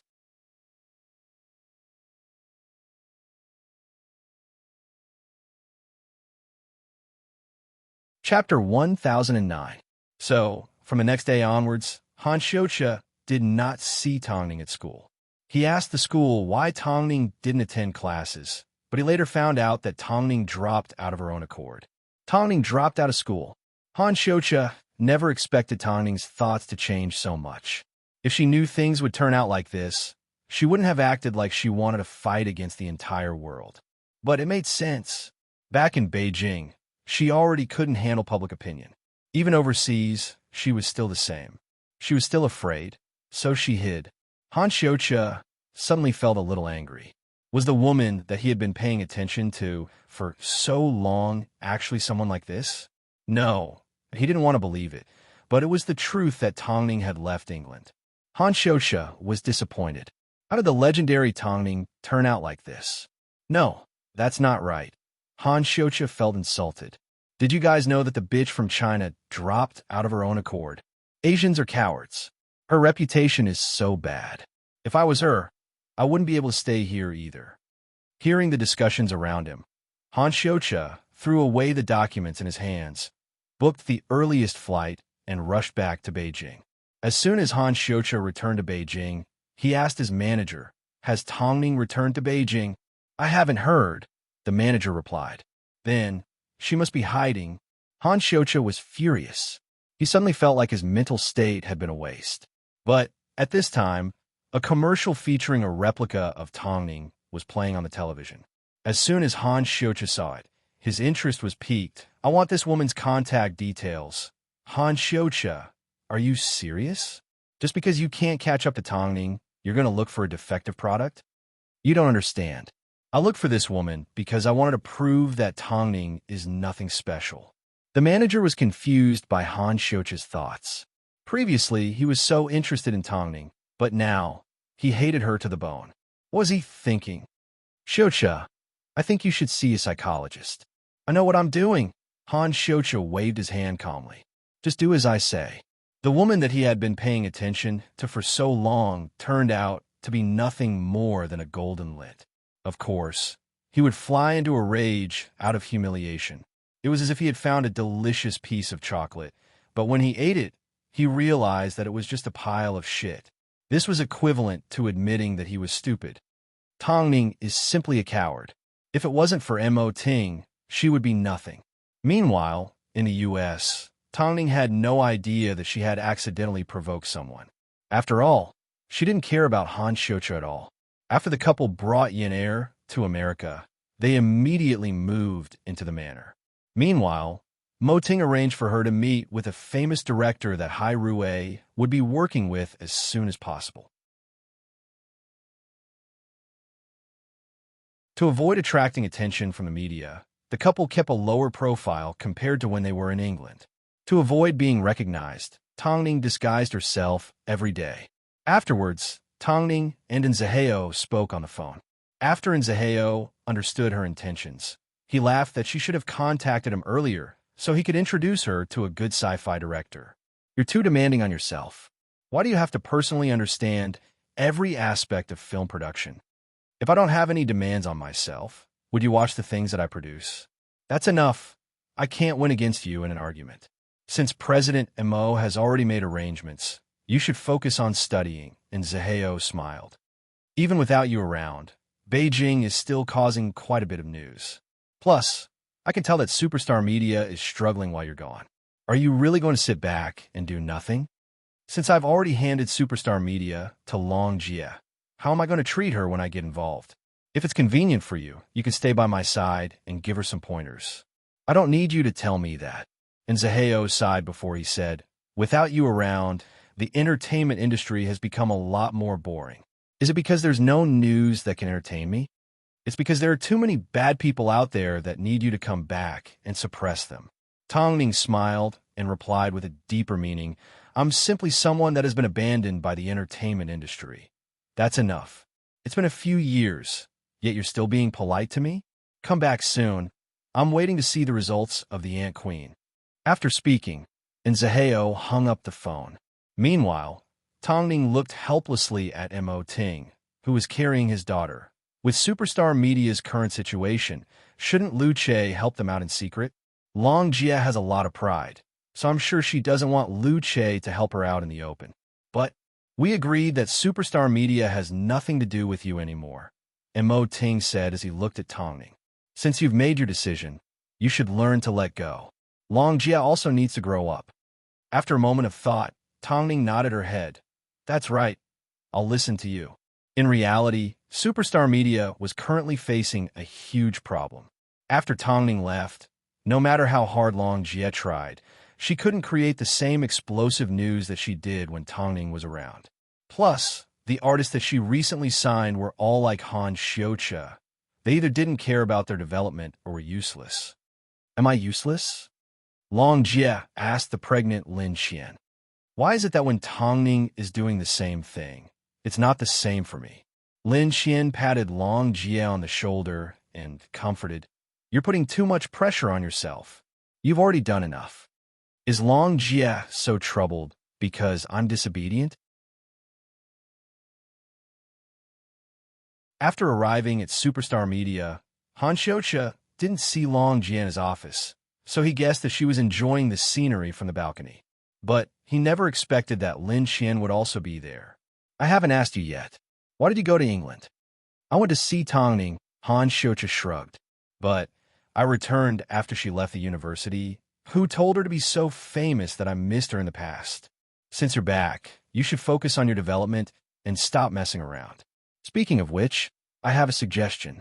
Since Tong Ning is no longer a part of Superstar Media, if we want to maintain the popularity of Superstar Media, I think we can find the fake Tong Ning. Think about it. If you sign this artist, after hearing this, Long Jie shook her head. Don't mention the fake Tong Ning in front of me. No matter how much she imitates, she's still not Tong Ning. After speaking, Long Jie turned around and returned to her office. Meanwhile, Lin Xian looked at Han Xiuqia with a questioning gaze, because when Long Jie first signed this person, she already had a lot of doubts.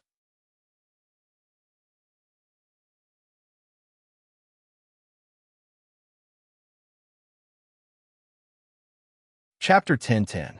Don't let me find out what you've been up to at Superstar Media. Lin Qian warned Han Xiucha. Han Xiucha shrugged his shoulders innocently and did not say another word before he turned and left. From his point of view, without Tongning, Superstar Media was nothing more than a paper tiger. Destroying it would be a piece of cake. Since he had misjudged Tongning, he decided to mess around with Superstar Media. It would be a good way to vent his anger. Most importantly, controlling Superstar Media was good for his own promotion. He didn't want to be the one being tied down. What warning? He didn't even care about his brother, let alone a mere manager. Should he try to get to know the fake Tongning? That would be interesting. Tongning, let's see if you can hide to the ends of the earth. If you don't show yourself, I'm going to make you show yourself. Tongning had no idea what was happening in Beijing.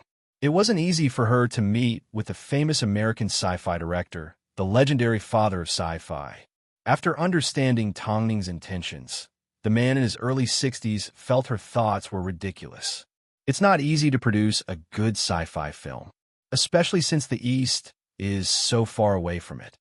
That's not a problem. Tongning replied straightforwardly. In that case, what do you think is the biggest problem? Director Jones asked. You're afraid that I'll surpass my master. After hearing this, Jones burst into laughter. You sure have an interesting way of talking. It's not that I'm biased against Eastern culture, but I'm getting old and about to retire. I want to spend more time on my family. So, I'm sorry, Mrs. Amo. In reality, Tongning could tell that Jones wasn't as narrow-minded and mean as the professors in the UK. From the look in his eyes, he didn't look down on others at all. Anyone that could be considered a great person was usually broad-minded and easy to get along with. In reality, Tongning had already expected this response. But it wasn't easy to get the approval of a master like him, especially since she was rude to begin with. In the end, the three of them only had one dinner together. Soon, Director Jones' phone alarm rang, and he hurriedly left the dinner. Don't be discouraged. If worst comes to worst, we'll just try a few more times. It took a lot of effort for you to convince Xiao-san to come out of seclusion. Tongning turned to look at Mo Ting and nodded her head. I'm not someone who gives up so easily. Let's go. We'll talk about it next time. After that, they paid the bill and walked out of the hotel. Since we're not far from the manor, why don't we walk home? Mo Ting suggested. Fortunately, Aunt Yin is here too. Don't worry about Yin. Let's go. Tongning nodded her head. The couple held hands as they walked through the streets of the U.S. However, at this time, a middle-aged woman suddenly bumped into them from behind. Tongning and Mo Ting immediately turned around to find the woman lying on the ground. Tongning immediately knelt down to help her up, but Mo Ting said to her, Don't touch her for now. Hurry and call the U.S. ambulance. Tongning nodded. Although it was troublesome, Tongning patiently found someone to ask for help. Soon, the woman was sent to the hospital. Afterwards, the woman woke up in the ambulance. But the first thing she did after waking up was question her husband. The paramedics told the woman that Tongning and Mo Ting had saved her. So, she immediately asked the nurse to grab her phone from her pocket and give her husband a phone call. After arriving at the hospital, Tongning and Mo Ting decided to head straight home since the woman had someone to take care of her. Don't go. I haven't thanked you yet. My husband is a famous director. He can give you a reward. Hearing the word director, a possibility flashed across Tongning's mind. But she did not stop in her tracks. Let's go home. Aren't you going to take advantage of such a good opportunity? Mo Ting asked as they left. Like you said, I'm just using you. Tongning disagreed. I don't like to force people. I can't do anything about you. Mo Ting patted Tongning on the head and escorted her away. Soon, Jones received a call and rushed to the hospital. However, he did not see Mo Ting and Tongning. Luckily, you're okay. The people that saved me were an Asian couple, the woman told Jones. But when I told them to stay and wait for your reward, they directly left. What a shame.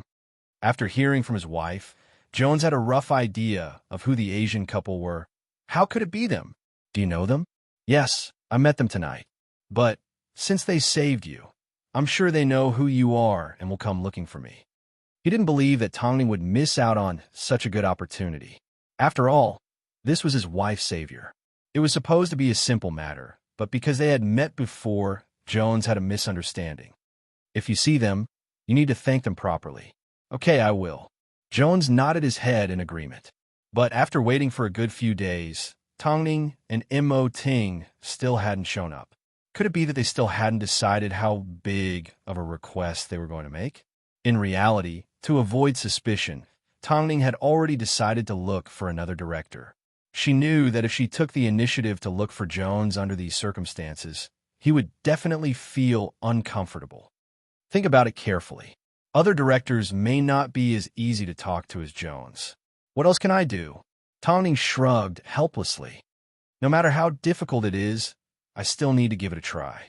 So, Mo Ting and Tongning try to contact other famous directors and look for influential figures in the sci-fi industry. However, this matter quickly spread to Jones's ears. This young woman sure has a stubborn temper. So, Jones gave his assistant a phone call and asked him to contact Tongning. Tongning never expected that Jones would contact her. As the two men spoke on the phone, Jones looked at them helplessly. I feel like I should apologize for misunderstanding the two of you. Plus, I feel like I need to repay you for saving my wife. So, I'm willing to teach you. Director Jones, although I'm happy to receive your phone call, saving your wife was just a coincidence. I now know that you guys aren't that kind of people. That's why I'm willing to be your teacher. Isn't that what you Chinese call me? Are you saying? I'm saying that you should come and look for me tomorrow. I am about to direct my last sci-fi film, The Resurrected Specimen. So, I can take you with me. Consider it your luck. I think this is fate, but you need to be prepared. It's going to be tough. I won't treat you well just because you are a woman.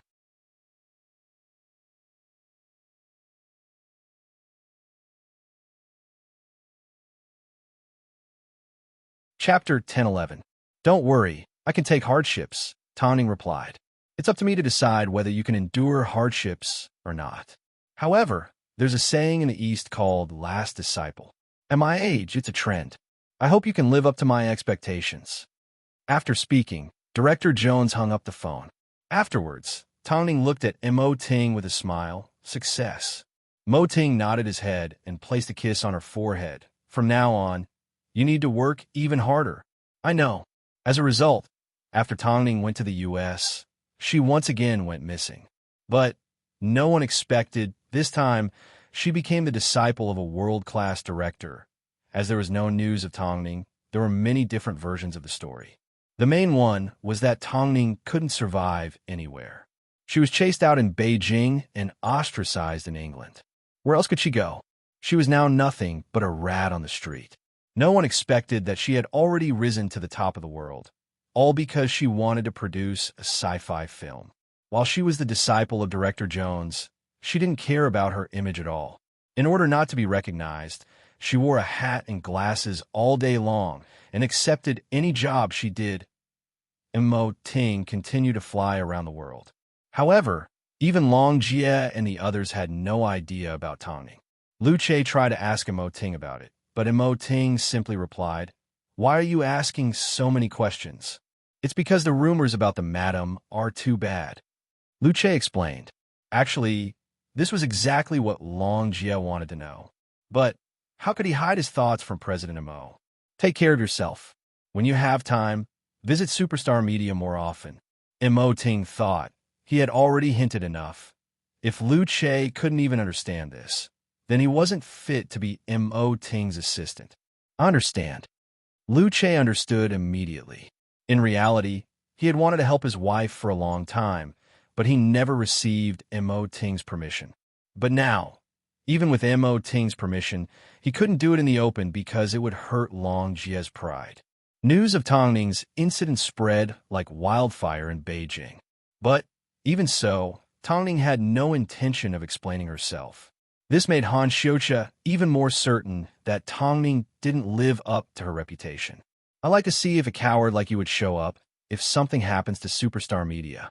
Young Master Han, I've already contacted the fake Ma Weiwei. Will you be meeting with her?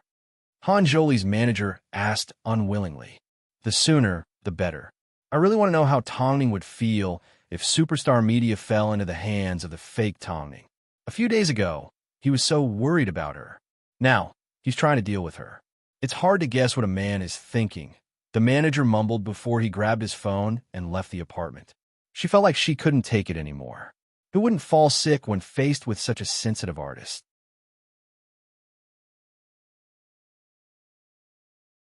But before that, she still had to do her job well. The manager arranged for the two to meet at a secluded place. After all, they were both artists, so it was inconvenient for them to meet. Originally, she didn't think the fake Ma Weiwei would appear. But as soon as she heard Tongning's name, she still showed up. After all, Ma Weiwei relied on Tongning to get to where she was today. But this was like a double-edged sword. Although Ma Weiwei was famous and popular, the main character, Tongning, was still a thorn in her heart. Of course, she wanted to replace Tongning. She didn't want to continue being a fake. The two men in the car, while the manager stood outside the woods as a lookout. Speak. Why did you ask me to meet you? The great cartoonist Han Xiucha looked at the face that resembled Tongning and smiled. Are you interested in taking over Superstar Media? You should know that Superstar Media is Tongning's blood and sweat.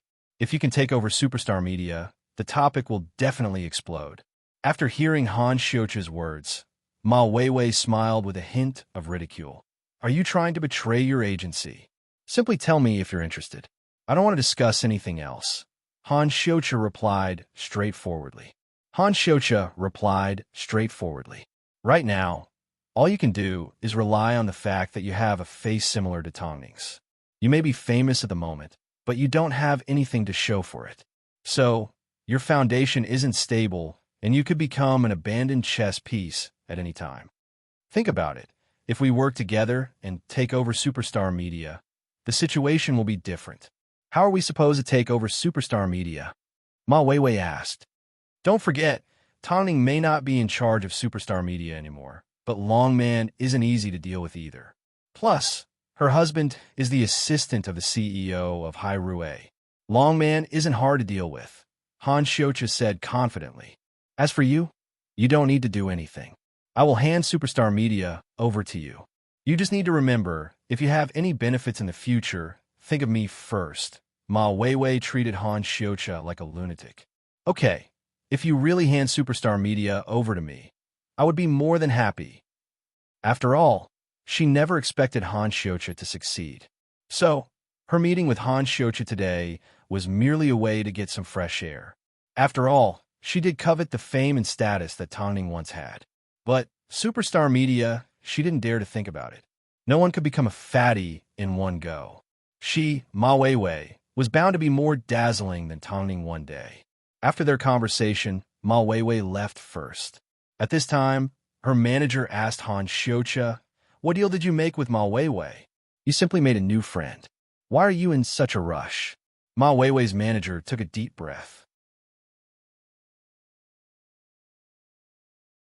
She felt that Han Xiucha was becoming more and more unreasonable.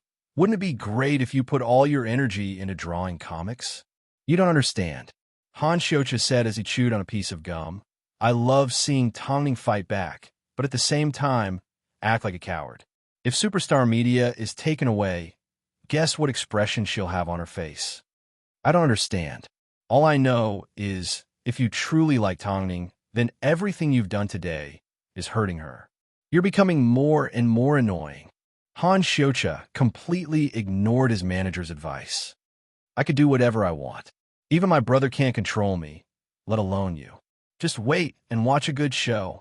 Ma Weiwei's manager had no choice but to pretend that she didn't know anything. To be exact, she hoped that Tongning would appear as soon as possible and teach this spoiled heir a lesson, even though she was his manager.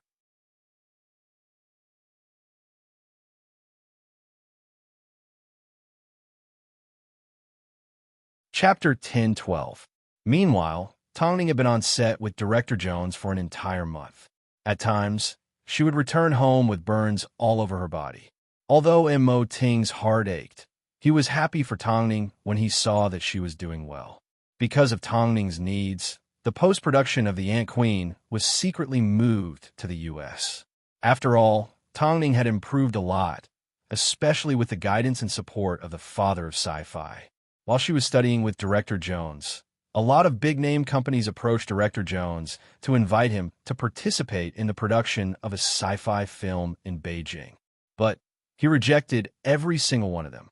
Some agencies even went through a lot of trouble to get their hands on the set of The Specimen, just so Director Jones could spare some time for them. But Jones simply ignored them. Of course, some people also noticed the tall woman beside Jones. Although she was wearing a hat and sunglasses, her superstar aura made it easy for people to recognize her. But no one knew what was going on, so no one expected that Tongning was actually Director Jones's apprentice. They could only guess that Tongning was doing odd jobs on set, because that was her daily job. Afterwards, these people returned to Beijing and began to spread rumors to the media that they had seen Tongning on set and that she was now working for the Americans as the most humiliated odd job worker in the industry. She had become the lowest rung in the industry. Yet, Hai Rue ignored them. Could it be that Mo Ting had completely given up on Tongning? Look at Tongning's tattered clothes. She must have already been dumped by Mo Ting. They simply haven't announced their divorce yet. Did a superstar like her ruin her life just like that? That must be the case. Hai Rue doesn't want to talk about Tongning at all. How is this how they treat their own wife? As a result, rumors about Tongning's change in marriage began to spread like wildfire. Long Jie was extremely worried about the rumors. So, when she returned home that night, she lost her temper at her husband. Can't you find out anything from President Mo? It's fine that Tongning isn't contacting us, but did something really happen to her? The president told me not to ask anything, so I didn't dare to be a busybody, Lu Che replied. But do you believe that the president has a change of heart towards the madam? It's not a matter of whether I believe it or not. Rumors are everywhere, so I have no choice but to believe it. I think that since the president didn't allow me to ask, madam is fine. She's fine my ass. What if Tongning gets bullied and we all think she's fine? Long Jie scoffed. How can you be so sure about men? Don't be so suspicious. How about this? I'll go ask around and see if I can get any information. Lu Che comforted his wife and prepared to use his own methods.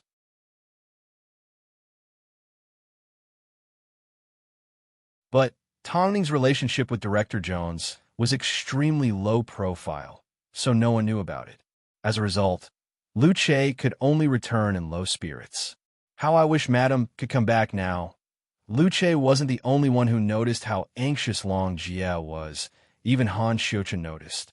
If President Long is worried about Tongning, you can go to the U.S. to look for her. There's no need to sit here and worry. You think I don't want to? But superstar media needs someone to support it. Now that she had heard so many rumors about Tongning, she was extremely anxious. How could she still be in the mood to help a newcomer? Don't worry, superstar media still has us. Han Xiuqia said with a deeper meaning. Long Jie waved her hand. Her heart was filled with worry and complicated emotions.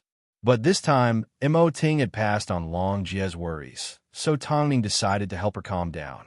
So, after a busy day, she gave Long Jie a phone call. I heard you're so worried about me that you're getting angry. You still remember to give me a phone call?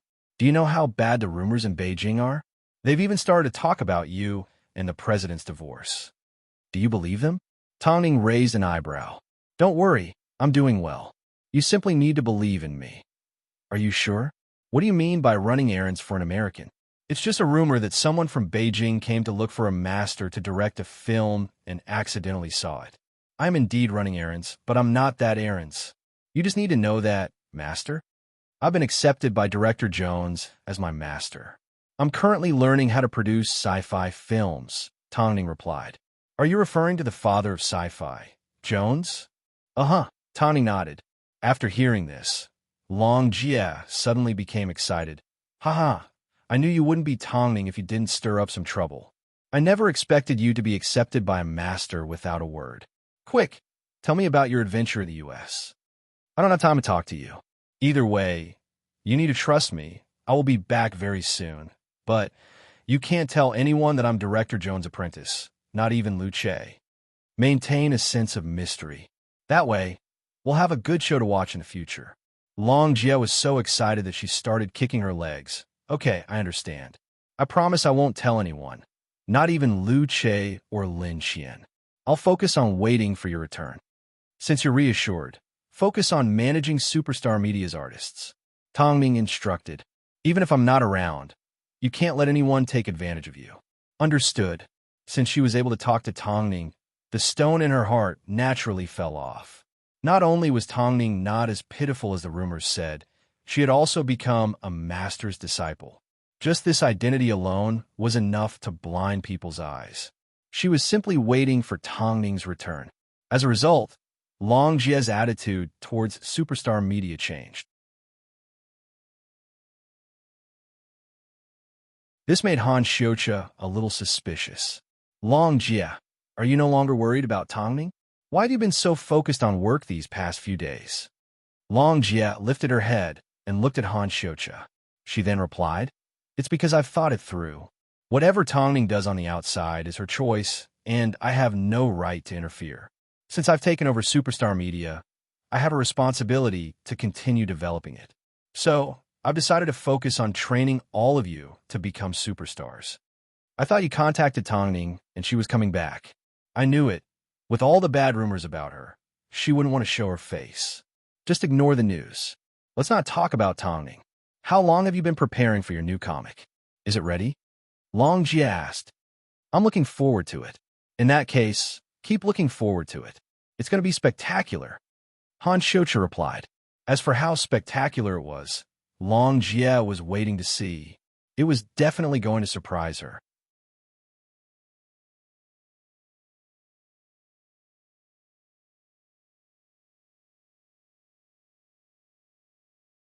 Chapter 10:13. As she was pregnant, Lin Qian didn't spend as much time at the agency. But, as a pregnant woman, her intuition told her that something wasn't quite right with Han Xiuqia. I saw Han Xiuqia leave your office a moment ago. You should keep an eye out for him, Lin Qian reminded. Lin Qian reminded. Disappearing for no reason, going to England to see Tang Ning, and now reappearing out of the blue. This is suspicious in itself. Long Jie thought for a moment and nodded her head. I haven't had anyone to talk to lately, so I chatted with him a bit more. I know you're having a hard time. I wonder how Tang Ning is doing. Speaking of which, Han Xiuqia even suggested that I sign the fake Tang Ning, Ma Weiwei, to the agency. He said she would be a hit. When you first signed her, I already felt there was a problem. Now it seems I was right, Lin Qian said. Now that Hong Jie is making a name for herself in the fashion industry, and Xinglan and Luo Sheng are both at Hai Rue, you need to sign a new artist to keep Han Xiuqia in check. I will find a suitable artist. You should take care of your health. If anything happens, I won't be able to take responsibility. After hearing Long Jie's advice, Lin Qian nodded her head. Don't force yourself. If anything happens, discuss it with me. Okay. Long Jie finally relaxed as she escorted Lin Qian out of the agency and watched as she boarded her car home. Now that superstar media no longer had Tang Ning and Ma Weiwei was constantly suppressing them, Long Jie felt so much pressure that she couldn't breathe at this moment. In the break room before filming, Ma Weiwei was putting on her makeup while her manager sat beside her and fiddled with her phone. Hey, Weiwei, Han Xiuqia hasn't been around for so long. Don't tell me he's just messing with you. Are you talking about giving superstar media to me? Ma Weiwei humphed. Even if superstar media was given to me, I wouldn't necessarily want it. Look at Longman's abilities after Tang Ning left. She's a little smart, but she's not talented. She needs someone to guide her for her to produce results. But who would want to join superstar media? If others don't want it, that's fine. After all, there's no blessing. But you're different. It's because of your relationship with Tang Ning that you need superstar media. Sooner or later, you're going to step on top of superstar media. After hearing her manager's words, Ma Weiwei put down the mascara in her hand and fell into deep thought. Tang Ning is currently in the US and is hiding from everyone. Even if I take superstar media from her, I won't feel much joy. Yes, she's not in the country right now, but she's bound to return one day. The manager was very interested in acquiring superstar media. Why don't I ask young Master Han? You can go if you want. Ma Weiwei did not object. After her makeup was done, she sat down quietly and waited.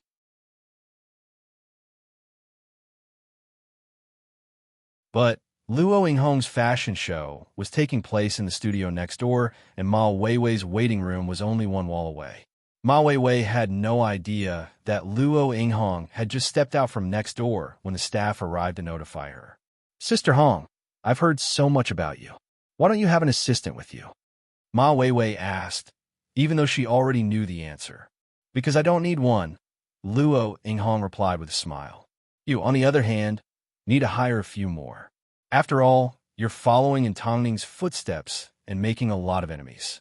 I'm afraid you won't be able to handle it." Ma Weiwei's face turned red. "Hong Jie, I respect that you are my senior, but I heard your conversation with your manager. Unfortunately, your waiting room isn't soundproof," Luo Yinghong sneered. Luo Yinghong sneered. "Although Tongning has indeed gone overseas, don't you think you're dreaming if you think you can surpass her?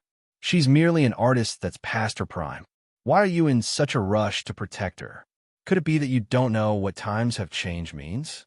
Seeing this, the manager immediately shielded Ma Weiwei behind her as she stepped forward. "I'm afraid Tongning isn't even fit to carry our Weiwei's shoes." Hearing this, Luo Yinghong approached Ma Weiwei and tugged on her sleeve. "Didn't you become famous because you had plastic surgery that looked like Tongning's? Although you want to deny it, don't you know how many benefits you've received because of this face? No matter how popular you are right now, you can't get rid of the label that you relied on Tongning to get to where you are today. That's why, even if Tongning is past her prime, everyone else has the right to look down on her, but you don't." As she spoke, Luo Yinghong nudged Ma Weiwei. "Remember what I said today. Don't go overboard." Ma Weiwei clenched her fists. Obviously, she had reached her limit. After all, Luo Yinghong's every word was stepping on her wounds, so it was impossible for her not to be angry. Afterwards, Luo Yinghong left, but Ma Weiwei said to her manager, "Why aren't you going to ask Han Xiuqiu when he's going to take over Superstar Media?" "Weiwei, don't be angry. I'll go right now." Ma Weiwei's manager immediately agreed. After hearing Luo Yinghong's words, Ma Weiwei felt like someone had grabbed onto her tail as her hair stood on end. "Old geezer, I will definitely show you. Who cares about Tongning? In the end, everyone in Beijing will only recognize me, Ma Weiwei. Just wait and see." As a result, when Han Xiuqiu received a phone call from Ma Weiwei's manager, he was a little surprised. "I thought Weiwei didn't care at all. She didn't care in the past, but now, she's being humiliated by an artist from Superstar Media," the manager replied. "So, young Master Han, how are you going to deal with this matter, and when are you going to do it? Give me a definite answer." "Very soon. Wait for my good news." In that case, hurry up. He wasn't in a rush before, but now, he was burning with impatience. After all, he had tasted the taste of power and understood the pain of being suppressed. In the past, he had always been on guard against Lin Qian because she was a very perceptive person. So, he decided to wait until Lin Qian was older and Long Jie was truly alone and helpless. He knew that Lin Qian had a problem with him, but he didn't want to provoke the wife of a government official. Li Jin wasn't someone to be trifled with. So, he waited for the right time. Now that Lin Qian was spending less and less time at the agency, her conversations with Long Jie also decreased. He was certain that it wouldn't be long before Long Jie broke down. The more she wanted to achieve something, the harder it was for her to achieve anything. Long Jie was currently looking everywhere for a suitable artist to sign with.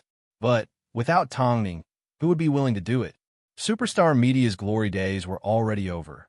So, he took the initiative to suggest to Long Jie, "Long Jie, I know you've been working on a plan to create a star. I know a few newcomers. Why don't I introduce them to you?"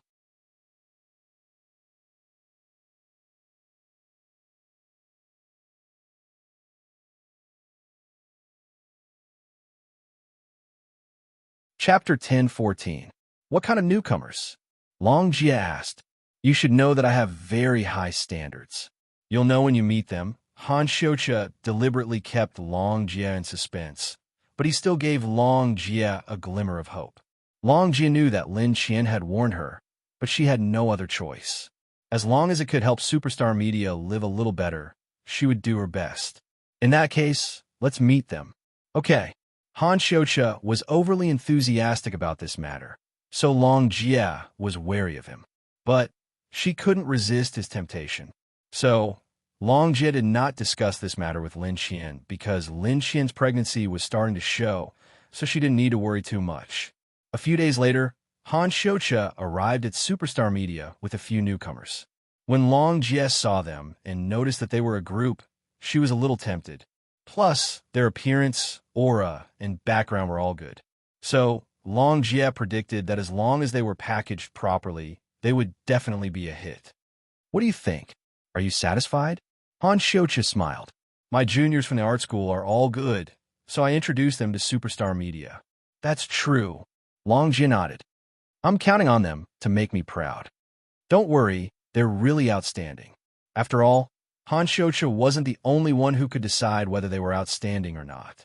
Long Jie had her own methods and her own channels, so it wasn't hard for her to understand certain things. Luckily, the newcomers all had clean backgrounds. Thank you for helping me out this time. Long Jie thanked Han Xiuqia. We're all from Superstar Media.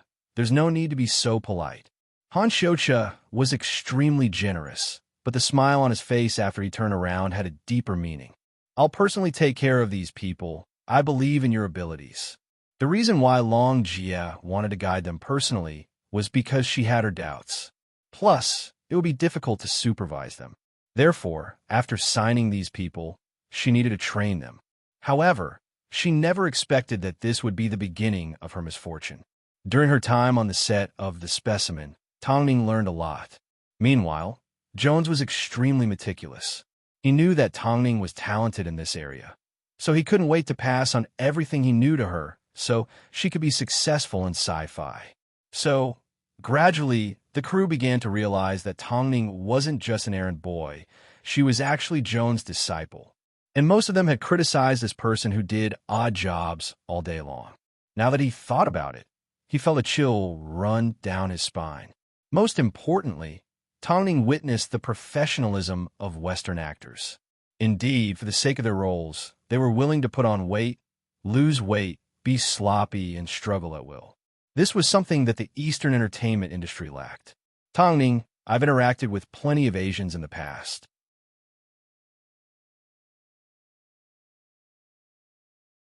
Regardless of whether they're from this industry or not, it's rare to find someone as hard-working and humble as you. After all, Asians love to keep up appearances. This was what the producer of The Specimen said to Tongning during a visit on set.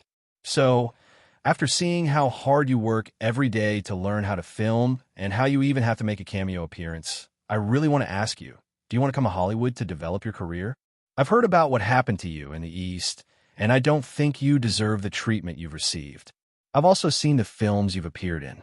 To be honest, I think it's a shame that you chose to film instead of acting. So, even though I know you may not agree, I still want to ask you, do you want to come to Hollywood and act in one of our roles? Originally, I was going to head to the East this weekend to recruit actors. If you're willing, I think I can skip this trip. After hearing this, Tongning smiled and said apologetically, I'm sorry. I swear I won't act again. I will definitely keep my promise. Plus, the reason why I put so much effort into learning how to film a sci-fi film was because I wanted to fulfill a deceased friend's wish. So I'm sorry. I think I'll have to reject your invitation. After hearing Tongning's answer, the man nodded his head in despair. Okay, it seems I'll have to make a trip to the East. I wish you all the best. The man did not force Tongning. He felt that she had character and was persistent. So, he felt that Tongning deserved to be respected. But he couldn't understand why a talent like Tongning would suffer so much in the East. Soon, the producer arrived in Beijing. As he stepped out of the airport, he saw another advertisement about Ma Weiwei. He was in disbelief that this female artist looked so similar to Tongning. As he had a good impression of Tongning, he asked his assistant to investigate Ma Weiwei's background. But after finding out, he was disappointed. Sir, Ma Weiwei had plastic surgery based on Miss Tang's face and made a name for herself. In that case, she's simply a thief that stole the fruits of someone else's labor. Since that's the case, why don't we hold an open audition? What do you think? Okay. The producer nodded his head. What if Madame Ah Weiwei is also here? In that case, let's wait and see what the difference between her and Tongning is, the producer replied. By the way, don't let anyone know that Tongning is learning from Director Jones. I don't think anyone in Beijing knows about this. Don't be a gossipy woman. Let's keep this between ourselves. I was originally planning on contacting Tongning, so don't do anything annoying. I understand, sir. Tongning didn't ask the producer to do this, but she received the respect that she deserved. To be exact, it was because she was Jones' student that she received this treatment. Indeed, a top-notch foreign producer recruiting actors to develop in Hollywood was indeed attractive enough. Ma Weiwei, as a rising star, naturally desired this opportunity as well. So, she asked her agency to help her out. But if she was to find out how much the producer admired Tongning, would she slap herself in the face? Up until now, she had never acted in a leading role because she had no acting skills. Even if she were to go back and redo herself 10 times, she would never be able to mimic Tongning.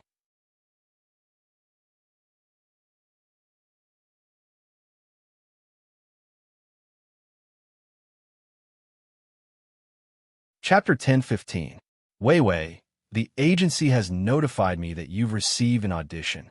After Ma Weiwei's manager contacted the American producer, she excitedly told her about the audition. She knew that even though Ma Weiwei was currently a hot topic, she couldn't compare to the professional Tongning. So, she never expected that Ma Weiwei would actually get a chance to audition for the role. That's because I'm luckier than Tongning, Ma Weiwei replied calmly. Ma Weiwei replied calmly. Just you wait and see. I won't be like Tongning and fail miserably at everything she does. Of course, our Weiwei is very powerful. Plastic surgery and hype were indeed amazing. But Ma Weiwei had no idea that the reason she received the audition was because the American producer wanted to see how bad she was compared to Tongning. At this time, Long Jie was training her newly signed group, AJ. The group consisted of 2 men and 2 women. It was a perfect balance, and they all had good voices. Of course, this new group couldn't participate in a talent show like Xingluan. So, their only way to debut was through Long Jie's series of exposure plans. So, Long Jie was currently giving them a strict training regime. From the way they dressed to the way they spoke to their characters, she had to design everything. Seeing that Long Jie was immersed in her new plan, Han Xiucha was extremely satisfied. This meant he was one step closer to achieving his plan. Of course, Lin Xian heard about such a big matter. Seeing how hard Long Jie was working, she felt guilty for not being able to help. So far, this group is performing well. So, in 2 to 3 months' time, they will debut and you'll be about to give birth. When you return, we can start our other plans. So don't worry. Even if Tongning isn't around, I will still do my best to make superstar media shine. Lin Xian held onto her stomach and smiled. I have no doubt that you're more capable than me. But there's one thing you need to be aware of. Be cautious of Han Xiucha. I don't have a good impression of him. Han Xiucha helped us a lot this time. Long Jie replied honestly. Don't worry, I know what I'm doing. That's good. But Long Jie never imagined that Han Xiucha would dig such a big hole for her to jump into. He didn't care about the cost of time or the consequences. So, how could she guard against it? Not only did she not have her guard up against Han Xiucha, but she also spent more and more time with him when Lin Xian wasn't around. After returning to the agency, Luo Yinghong heard that Long Jie and Han Xiucha were close. So, she thought about the conversation she overheard between Ma Weiwei and her manager. She had a lot of suspicions about Han Xiucha. As an artist of the agency, she felt it was necessary for her to remind Long Jie. So, she waited until Han Xiucha wasn't around to knock on Long Jie's office door. Sister Hong? What's the matter? I noticed that you've been quite close to Han Xiucha recently, so I wanted to tell you to be careful of him. Previously, when I was filming a show, I bumped into Ma Weiwei and overheard her conversation with her manager. It seems her relationship with Han Xiucha isn't simple. After hearing this, Long Jie froze. Really? I have no feud with Han Xiucha, so there's no reason for me to wrongly accuse him. Either way, you can't go wrong by keeping an eye on him. This was a friendly reminder, so Long Jie naturally took note of it. So, she nodded her head. Don't worry, Hong Jie, I know what to do. That's good. After speaking, Luo Yinghong left Long Jie's office. Meanwhile, not too far away, Han Xiucha was excitedly looking for Long Jie to discuss something with her. Hong Jie, such a polite man, who looked completely harmless. No one would have expected that he was actually harboring evil intentions. After all, Luo Yinghong did not have a good impression of him. So, she simply nodded her head calmly at Han Xiucha's enthusiasm. At this time, Han Xiucha seemed to have realized that apart from Long Jie, everyone else at Superstar Media was on guard against him. But so what? After all, Long Jie was already in his trap. A few days later, it was time for the American producer's audition. Ma Weiwei was dressed to the nines and appeared in a press release. It seemed she was about to be chosen by the producer, but it was obvious that no one in the industry cared about her. Even if Tongning appeared in person, she might not be able to succeed, let alone this fake.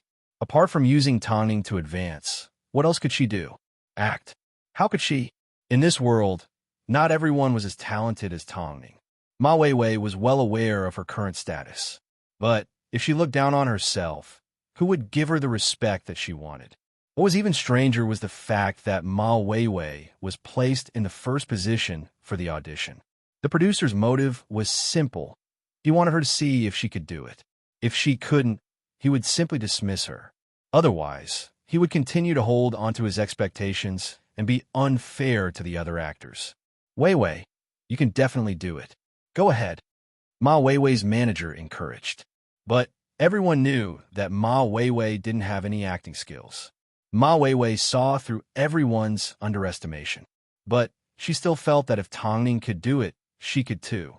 So, as soon as she entered the audition, she was confident. She exuded the aura of a superstar, and from a few angles, she actually resembled Tongning. But as soon as she entered the audition room, the producer could tell that she was merely a shell of Tongning. Let's begin, the producer said in fluent English.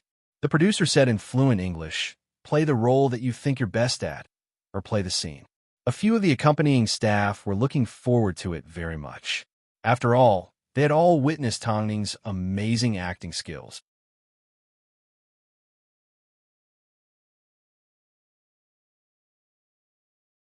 But Ma Weiwei, she was indeed smart.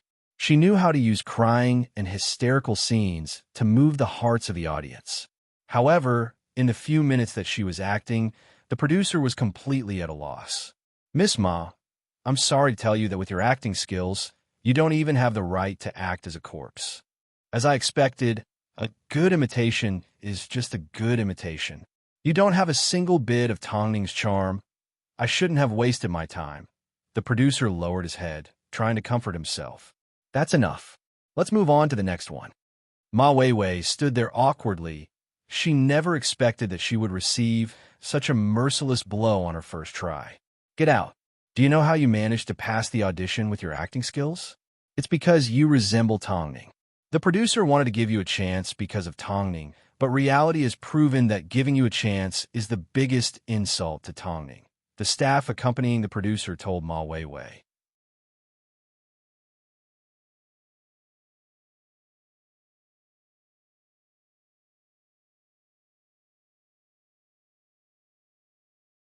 Chapter 10:16.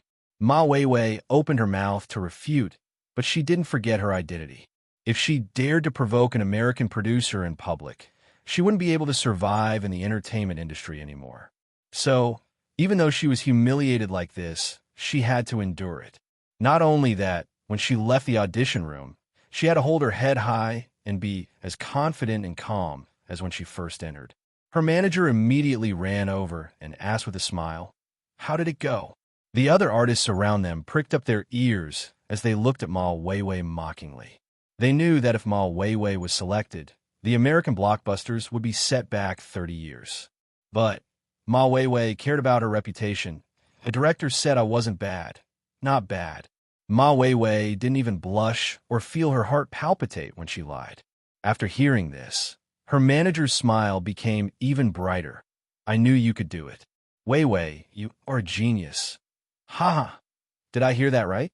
If the producer said that Ma Weiwei wasn't bad, then all of us would be qualified to star in a Hollywood blockbuster. Some of the artists laughed. Ma Weiwei scoffed and left with her manager. After returning downstairs, Ma Weiwei stopped in her tracks and turned to look at her manager. Why did they ask me to audition? Huh? Her manager was surprised. What's wrong? They simply wanted to test me because I look like Tongning, but Ma Weiwei couldn't continue. If word got out, she would definitely be treated as a joke. Forget it. Ma Weiwei's manager was confused. She couldn't understand what Ma Weiwei was trying to say. But as soon as the news started to spread online, she understood. Video of Ma Weiwei comparing herself to Tongning at her audition. Ma Weiwei's first performance scares off the American producer. Even when Tongning was around, people still tried to cause trouble for her, let alone a fake Ma Weiwei. In this industry, as long as there was a chance to defame you, there would always be someone willing to help. Above all, Ma Weiwei's audition video could be considered a joke. The public was filled with ridicule. Reality has proven that no matter how much she looks like Tongning, she still needs to think twice. She's embarrassed herself in front of the foreigners. Where does Ma Weiwei get her confidence from? I need to watch Tongning's film 10 times to clear my eyes. Speaking of which, ever since Tongning stopped acting, there hasn't been another good film. What a pity. As a result, the fans couldn't help but sigh at how good Tongning was. No matter what she was like off-screen, at least her work was worthy of her identity and the audience. Afterwards, the Entertainment News broadcasted an interview with the producer. Some of the reporters mentioned Ma Weiwei's audition and felt that it would be a surprise if she passed the audition. And the producer also expressed his regret for this.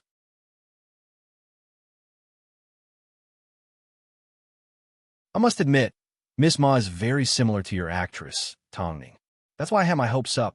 But reality has proven the reason why Tongning is so great is because of her uniqueness. Her acting and professionalism cannot be imitated. Since you know about Tongning, you should also know that she has announced her retreat from the industry, and that she has been involved in a lot of scandals in Beijing. I think your country has a deep misunderstanding towards Tongning. Before I came here, I sent her an invitation, but unfortunately, she rejected me. As soon as the producer said this, the reporters were shocked. It turned out there was a story behind this. Tongning had a close relationship with Hollywood, unlike others, like Ma Weiwei, who was so embarrassed that she still fought over it. This was the difference. What Tongning didn't want was exactly what Ma Weiwei wanted. But no matter how much she wanted it, it was useless. Because of my work, I have had some contact with Tongning. She is a very charming Asian woman. I don't think there's another like her in this world. The producer's high praise for Tongning completely shattered the rumors that she was working in the U.S. In that case, can you tell us what news Tongning has on her? I'm sure we will find out when she's willing to appear. The producer revealed the news about Tongning at the perfect time.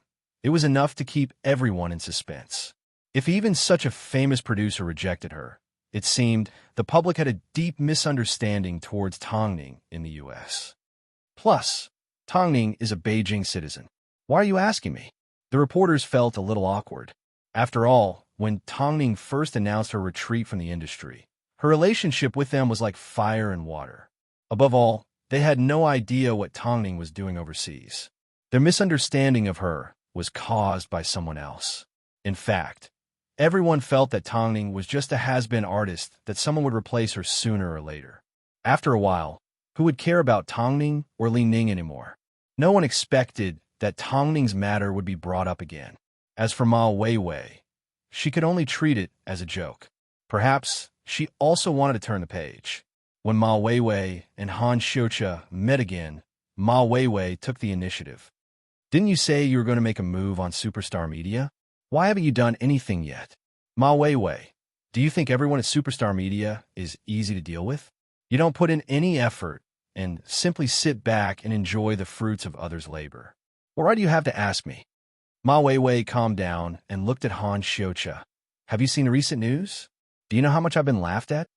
Did you think I wanted to get plastic surgery? Because the agency said it would make me famous.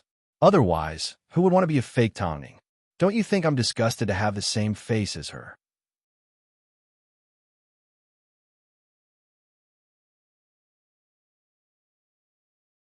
I'm constantly being compared to everyone else. I think you should be more suitable. No one forced you to look like her. You did it willingly. Ma Weiwei turned around and glared at Han Xiucha. That's enough. Stop complaining to me. The results will be out soon. Wait for my good news. I have a question. Why do you have to target Tongning and her agency? From what I know, you didn't even know Tongning in the past. To be honest, I was infatuated with her for a period of time. In fact, I was crazily infatuated with her.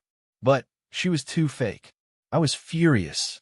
Han Xiucha replied, in her past life, Tongning must have dug up 2 of my ancestors' graves.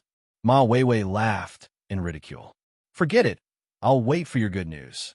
However, Tongning didn't necessarily know or remember the 2 that were humiliating themselves. For example, Ma Weiwei. Of course, Tongning knew of her existence. But Ma Weiwei was no threat to her. Her face was just a little disgusting, but it wasn't worth her time or effort. As for the question that everyone in Beijing was concerned about, what was Tongning doing? She was confident that she would soon give them an explosive answer.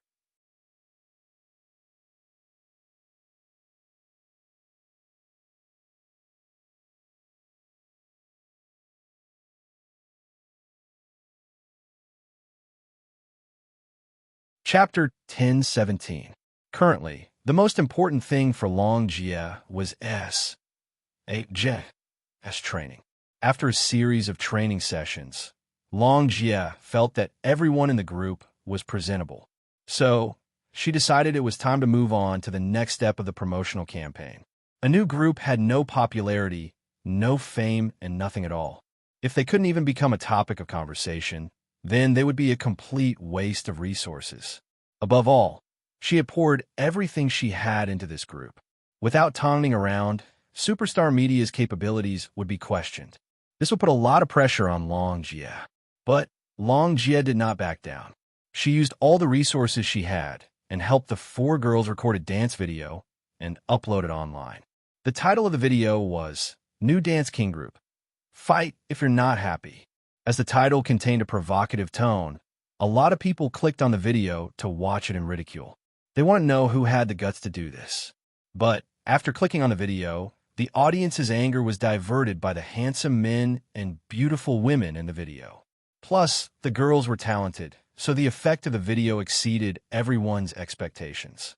With the first wave of hype, Long Jie struck while the iron was hot. She bribed a few popular bloggers and used a ridiculing tone to promote the video. Her intention was to ignite the topic of conversation. Even though the result was a fight between fans, it still strengthened the public's impression of S.A.J. Slowly, people started to take notice of the new group and found out that Superstar Media was about to release a super popular dance group.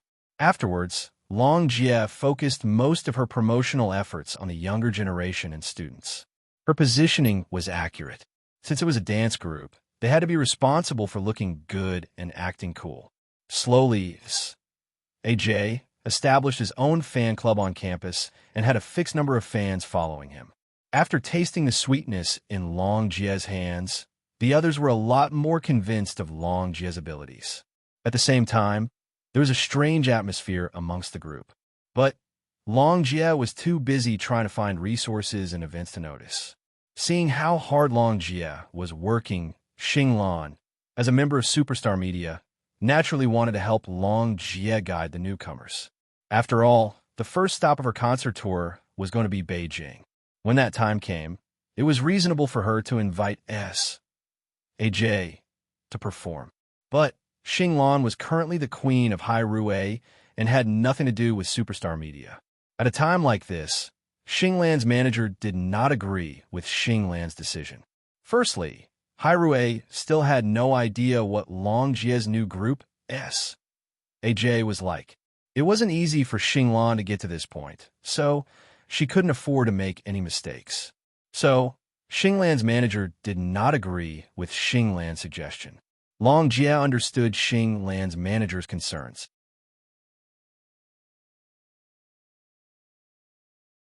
In reality, she had never considered asking anyone at Superstar Media for help, whether it was Luo Sheng, Xinglan, or Luo Yinghong. Long Jie, I will speak to my manager, but I'm willing to invite AJ to attend my concert. So, tell AJ to prepare for it at the end of this month. Over the phone, Xinglan said in seriousness and sincerity, although we are no longer legally related, Superstar Media will always be my home and my heart. So, I'm willing to help you. Plus, I've seen AJ's videos and I'm sure they are talented. After careful consideration, Long Jie decided to ask Xinglan to guide them. That way, she would be able to avoid a lot of detours. But because of this, she didn't want to do it. You're currently Hai Rui's little actress. Your every move represents Hai Rui's image. AJ has yet to be finalized, and the agency's contract clearly states that you shouldn't go against the agency because of me. I have my own ways to deal with AJ's matter. Xinglan tried to convince Long Jie into the middle of the night, but Long Jie still did not agree. Luckily, Xinglan did not agree. Otherwise, Long Jie would have regretted dragging Xinglan down with her when things actually happened. Xinglan, if you're not willing to ask for help, are you not going to look for a husband like me? Lu Che asked as he stood up. I know you want to prove yourself, but you shouldn't draw such a clear line between us. After hearing Lu Che's words, Long Jie shook her head and denied. Trust me, Lu Che, it's not that I don't want to ask for your help. It's just that I still don't understand this group well enough. You know what Han Xiucha is like, right? Lin Qian and Hong Jie both warned me to be careful of him. So, in order not to implicate too many people, I need to be careful. This is the reason why I rejected Xinglan. Did you think I didn't want to make these four famous? I dream about it. After hearing this, Lu Che took a deep breath and nodded his head. You're sensible and mature. That's because I often stand in Tongning's shoes and think about what she would do if she was there. Okay, let me know after you've confirmed it. If you can't hold on any longer, let me know too. Lu Che took the opportunity to pull Long Jie into his embrace. Although I'm not as capable as the president, I still have the ability to protect my woman. Do you understand? Huh? Long Jie closed her eyes and tried her best to feel Lu Che's aura. Marrying this man was the best decision she had ever made in her life. As Han Xiucha watched Long Jie dedicate herself to AJ, he couldn't help but reveal a meaningful smile. Meanwhile, AJ was currently on the verge of debuting. This was proof that Long Jie had her own methods. Unfortunately, her relationship with Tongning had been ruined.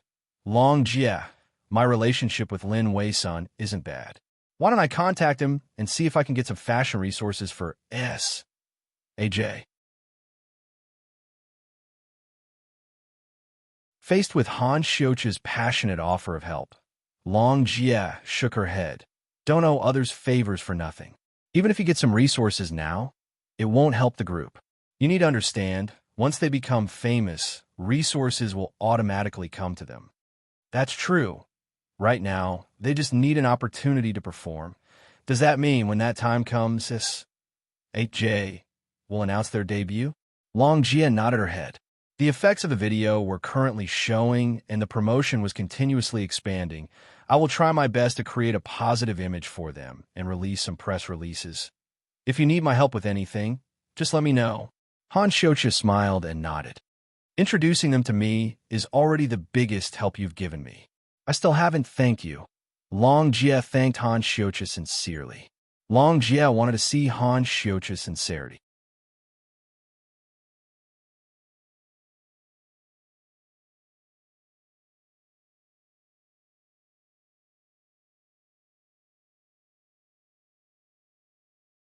Chapter 1018. I just happen to know them. These juniors are truly capable, Han Xiucha replied. So, I should be the one thanking you for being their scout. Long Jie looked straight into Han Xiucha's eyes. However, at this time, her phone rang. It was an old acquaintance. Long Jia, it's all thanks to your help that I'm still able to survive in the industry. I know you've been helping newcomers lately, so I immediately contacted you. The University Music Festival is happening right now, so I can bring your group to the university. The Heavenly Queen, Chin, will be appearing on the university's stage. So, I'll be able to hitch a ride with her. What do you think? At a time like this, those that were willing to lend a helping hand were true friends. Long Jie immediately replied, I will definitely remember your kindness. You're being too serious. I had a feeling that Tongning would return to Beijing. Consider it a backup plan for myself. Long Jie understood how important it was. Since someone had helped her, she naturally remembered them. Don't worry. Okay, in that case, focus on training the newcomers. Han Shoucha listened to the entire conversation between Long Jie and the man. From the looks of it, AJ's first performance was confirmed. Who would have thought the opportunity presented itself like this? How fast? He thought Long Jie should first enjoy the sense of accomplishment that these four people brought her. No, to be exact, she should seize the opportunity to enjoy it. Afterwards, Long Jie relayed the good news to S.8J and told them in detail, during your time at university, you had plenty of opportunities to perform. I've seen your stage presence, and I'm sure you'll have no problems. But you will now be leaving the university and facing the entire entertainment industry. So, you need to be serious. If your first performance fails, it means you're useless. After Long Jie's encouragement, the four people placed a lot of importance on this performance. After all, after this performance, they would officially debut. We understand. We will definitely do our best. The four people replied excitedly. Tongning was in the U.S. After hearing from Mo Ting that Long Jie was helping newcomers debut, she felt relieved. During my years at Tianyi, Long Jie did a lot to pave the way for me. She's actually very capable. With the mention of Tianyi, Mo Ting glanced at Tongning without saying a word. After quite some time, he finally said, at the moment, she insists on not letting Lu Che help. She will be fine. Tongning comforted Yaner as she replied. What about you? When are you planning to return? Are you referring to how arrogant Ma Weiwei is? Tongning asked. I heard about the commotion she caused in Beijing. You don't even care about that Ma Weiwei. What I'm asking is, when will you have the courage to face yourself? Mo Ting took Yaner from her hands and looked straight into her eyes.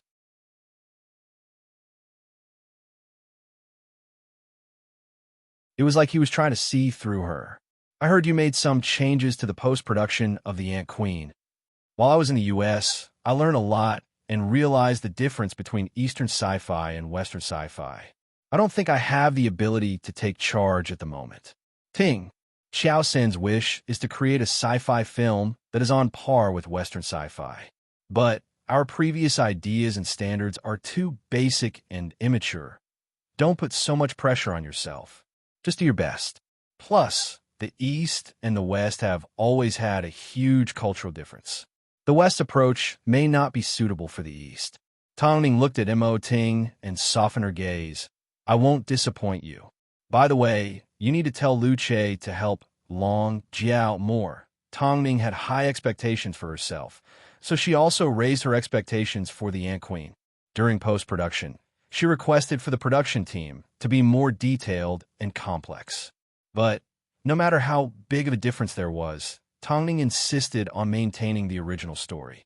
Even if it was filmed by two different directors, she wouldn't let Xiao Sen's efforts go to waste. As a result, The Ant Queen would be released to the public a little later than usual. A few days later, the university music ceremony was held at one of the top universities in the country. Because of the arrival of the Heavenly Queen, the ceremony attracted a lot of people. Not only were the students of the university present, but members of the public were also present. The stadium, which could hold 5,000 people, was packed to the brim. The Heavenly Queen only had 2 songs to perform, and she didn't care about anything else. After her performance, she was to leave immediately. So, even if there were newcomers trying to gain popularity, she didn't care. To maintain the focus of the fans, Long Jie's new band was placed in front of the Heavenly Queen. This was to maximize the number of people watching the concert. Long Jie was already satisfied with this arrangement. After Xia Hamo's unexpected death and Tang Ning's departure, Superstar Media couldn't withstand a single blow. It wasn't easy for them to get back on their feet. Don't forget, when Superstar Media was at its peak, how many heavenly kings wanted to join it? Did they want to become Tang Ning's artist? But what about now? After a week of intensive training, S.A.J. was fully prepared. However, the four of them were still a little nervous when they heard the waves of noise coming from outside. After all, this wasn't a graduation ceremony for a few hundred people. It was a music ceremony for a few thousand people. Don't be nervous. I previously pressured you guys so that you wouldn't waste your time. But it's too late for regrets now. So relax and go all out. As long as you're able to face the consequences, I won't blame you. Long Jie comforted. Of course, I also hope to receive a lot of invitations tomorrow.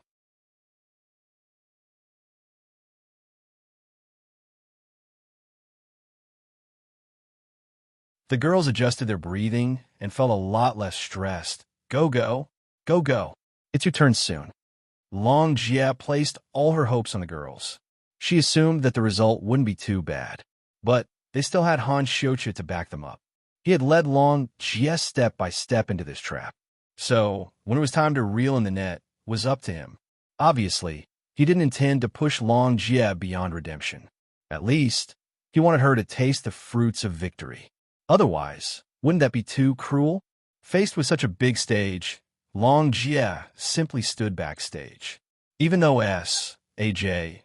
was a newcomer, they were young and fashionable, had outstanding looks, and had dashing and difficult dance moves, so, amidst the flashing lights, the few of them created a small climax.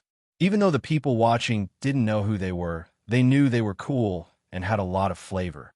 As long as they caught the attention of others, Long Jie's goal for the night would be half complete. These few people really have some talent, but Long Jie soon changed her mind. You're tuning into the Romance Rendezvous YouTube channel. We're so grateful for your support, and don't forget to subscribe to join us on this incredible journey through captivating stories. Your generosity through donations truly makes a world of difference, as it's the primary source of revenue that allows me to expand and enhance this channel for you. Thank you from the bottom of my heart for being a part of this adventure.